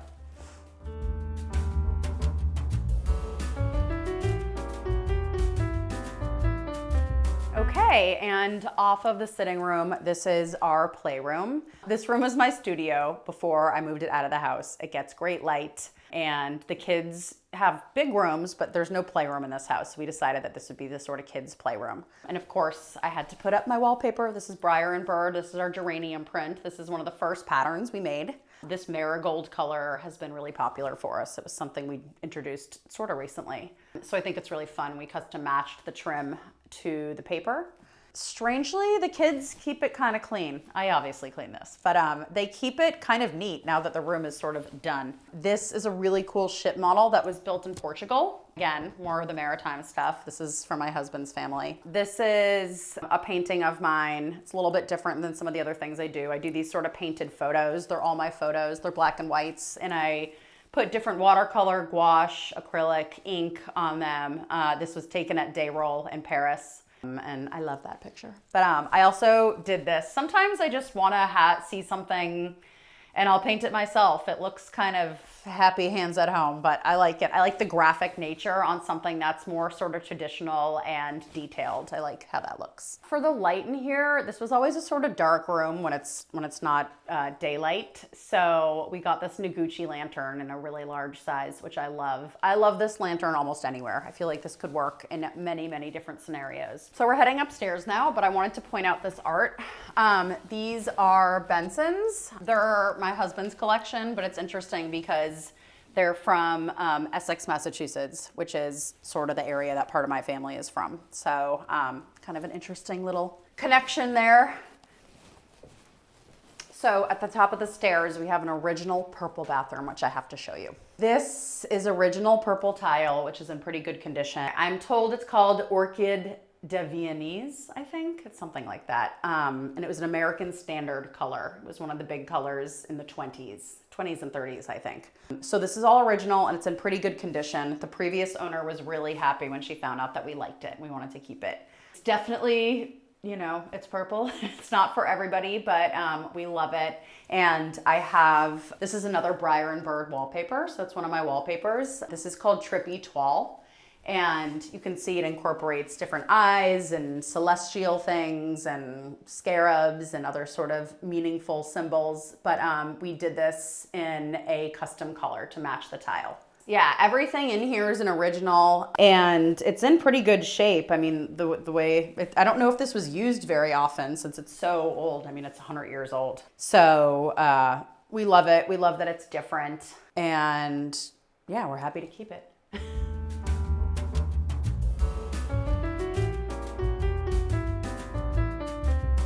So we're here in my son's room. He is 3.5, he's gonna be 4. So he has his big boy bed and we still have his crib, which my friends love to make fun of me about, but we like to keep our kids in cribs real late around here. I think his room, I like buying things that are gonna stand the test of time. So I'm not really into like kids furniture and kids stuff. So I feel like you can tell it's a boy's room, but it's still a little bit sophisticated maybe.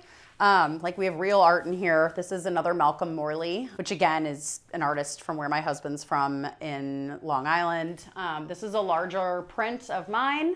We have some pine furniture in here as well as in my daughter's room. I love this rug. This was another Etsy find. There's also, this is a leather sofa that has been with my husband for a really long time. And I just love how like beat up and broken in it is.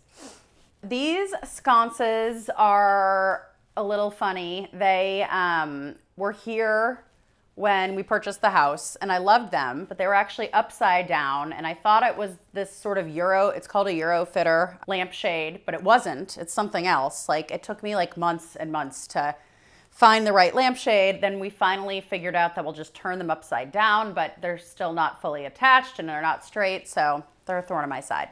But they look okay for now. Come with me and I'll show you the primary bedroom.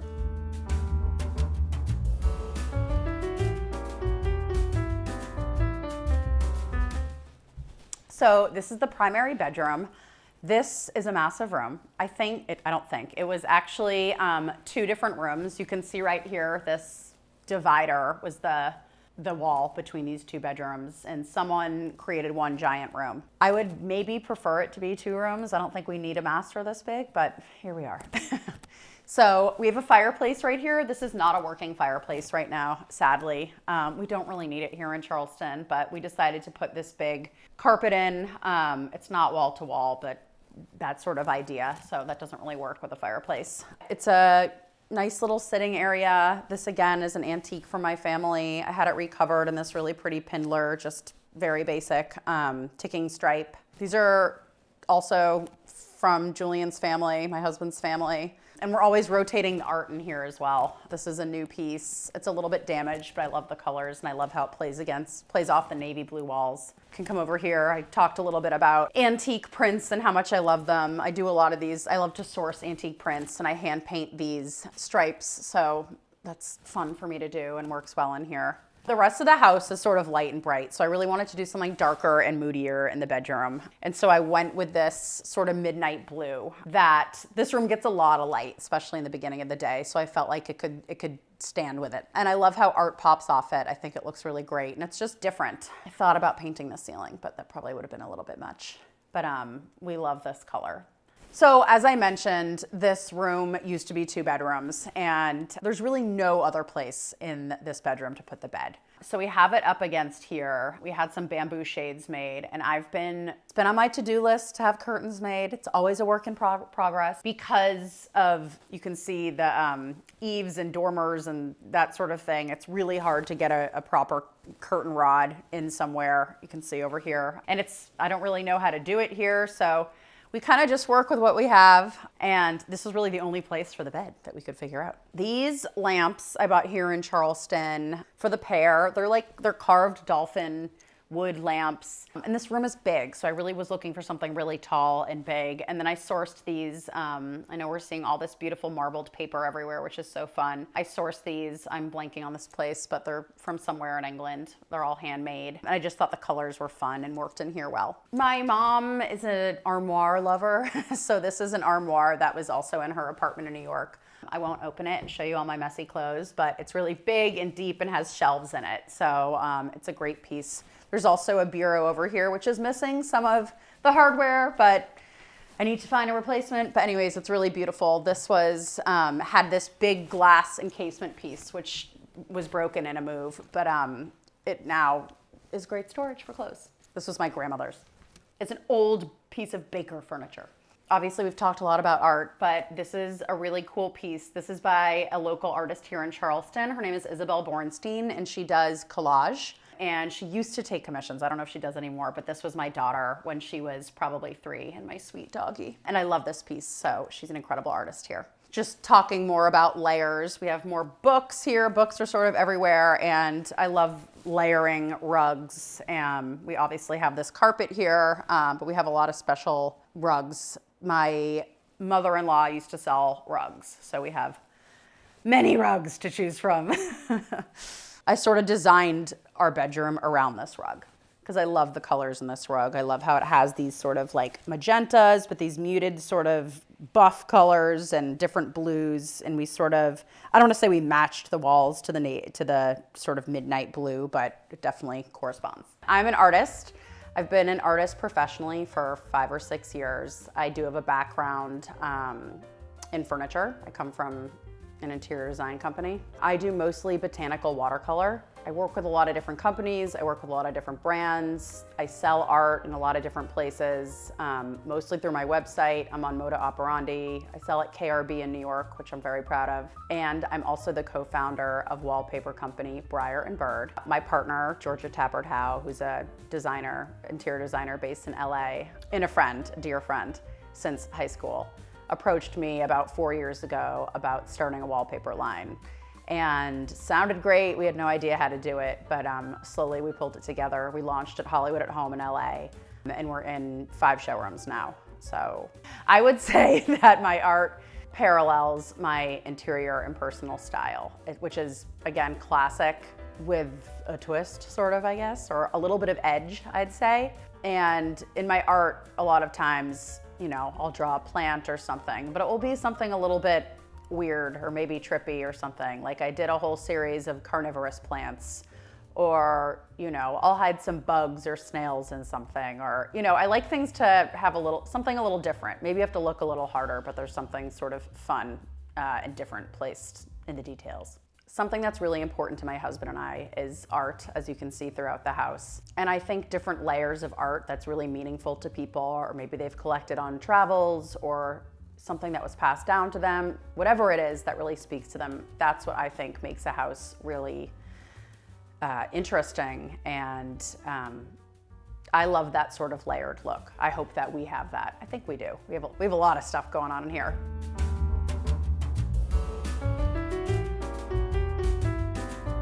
But we have our kitchen here, which we did a little bit of work on probably 18 months ago. So the cabinets we loved. Probably wouldn't pick glass, but I'm glad that it's glass now. The previous owner had put glass in.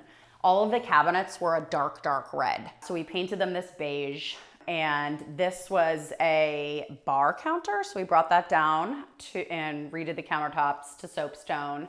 And then the big thing that we did was that this was actually a walk-in pantry, which I loved coming from New York. The pantry had a window, which was like the size of my kitchen in New York. So I loved that. But we really needed a place to sit with the kids. And if we're entertaining smaller groups, we'll hang out in here, this little dining nook. We decided to paint the dining nook this green. It's a pharaoh and ball color, and I love it. I think it just brings something different to the space. And those were original, so those shelves were there, and we pick and pull things from there all the time. Those 2 yellow urns my mom always had, and I never loved them, and she gave them to me, and now I really love them. And sometimes they're in the living room. They're great for flowers. Just speaking again to the art all over the house. I love putting pictures of food in the dining nook.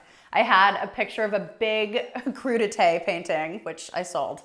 It was a painted photo actually, but I have a birthday cake there now, which is fun. The kids love cake, obviously. And then we like to mix in some of these older antique oils. This is an older piece. Again, another graphic piece I just decided to paint. I thought it was fun, the mix of the two. We have super basic wine glasses, which are from Amazon, but they're good to have for parties because if they break, you can just have an extra box and it's not expensive. These I love. These are all different. I actually found these on Etsy. I don't know if you can see them. They're really pretty, but they're all different. They're all handmade and I'm obsessed with these. They're nice, thick glass and they all have like really different, interesting colors. And then on top, we have these really cool champagne coupes that were my grandmother's. I can't reach it, it's way up there, but it's got like a gold lining on it with a little Greek key, and I love a Greek key. So a little bit of everything in here. This stove makes me very happy. It's a La Cornue. I love the brass. It cooks really well, weirdly. I thought it was just for looks, but it actually gets really hot, and the stove and the oven get super hot. You sort of have to learn how to cook on it. But this is my baby. I moved here about 7 or 8 years ago. I was living in New York at the time and I was ready to make a move. Never considered Charleston, but then I met my now husband and he was in Charleston to stay. And I had been to Charleston before and liked it, didn't know that much about it, but I ended up moving down here. And here we are. I am an old home person. My husband is too. So we weren't exactly looking for an old home, but I don't think we would have ended up in anything besides an old home. We did actually look at one new build, and I thought, ooh, that would be nice. No old home problems, but we ended up in the old home, and we definitely have the old home problems, but I think we're both used to it. We both grew up with that, and we love the history of the home. We love what old homes bring. So come on outside, and I'll show you our little guest cottage.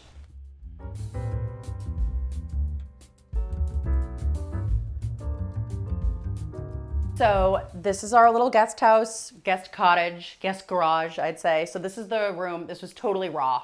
We built this. It was nothing. It was like concrete. We've kept the concrete floors, which we've painted in this pretty blue. And it basically just fits the bed, which is all we really need. This is a painting. We have a few other paintings by this artist. His name is Malcolm Morley. He's from Bellport, New York, which is where my husband's from. And yeah, we just wanted to keep it really light and airy and cozy and comfortable in here. We have this rattan lantern here, which I love. These plaster lamps, which are fun. I've always loved this Christopher Farquhar fabric, so I was happy to be able to incorporate it somewhere in the house, or in the property, I should say. And then I have to show you this. I'm a huge Seinfeld fan. This is Jerry Seinfeld's blueprint to his apartment, if you want to take a look. Oh, and Kramer's. We like to play it fast and loose here, so not everything's hung. You'll see in the house, a lot of things are just leaning up like that, but I'm okay with that. And this is a really special little table. This was actually in my bathroom for a long time, but this was shipped down from New York. This was in my mom's apartment, and it was in my grandmother's apartment before that. So I love this little piece. So this is our cozy little guest cottage. Again, just one tiny little compact room, but we love having people here and that they get to have their own space, especially since we have little kids. So come on, I'll show you the rest of the house.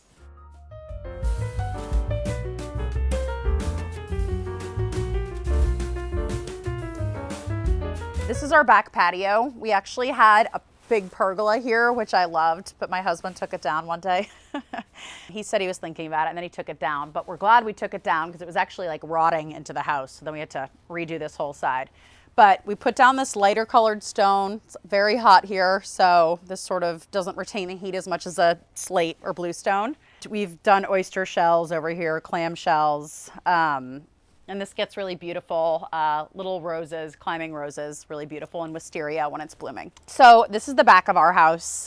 This is a really cool original little greenhouse. We do not use it, sadly. At the moment, we will. But this is original to the house. It's a little potting shed you can stand up in. I'm told avocados would grow very well in there. We have a lot of different fruit trees that aren't really blooming right now, but we have a persimmon tree there. We have a blood orange tree, which is up against the house. I'm told they need two so they can germinate or fertilize, whatever. And then we have a lot of different kumquat trees all along here that we eat all season long. We also have some other citrus trees. We have lemons out front, and that's it. I would say home, it's funny because I moved a lot growing up. My mom and dad were divorced and they both moved a lot, so I've lived in I've had a lot of different homes. But to me, home is a place where you can be with your family, where you can relax, you can rest, you can be yourself, get comfortable, and recharge. Thank you for coming to check out my home, Homeworthy. I hope you liked it as much as I do. Now it's time to go. Bye. Thanks for watching. Go to homeworthy.com for exclusive content and shopping guides.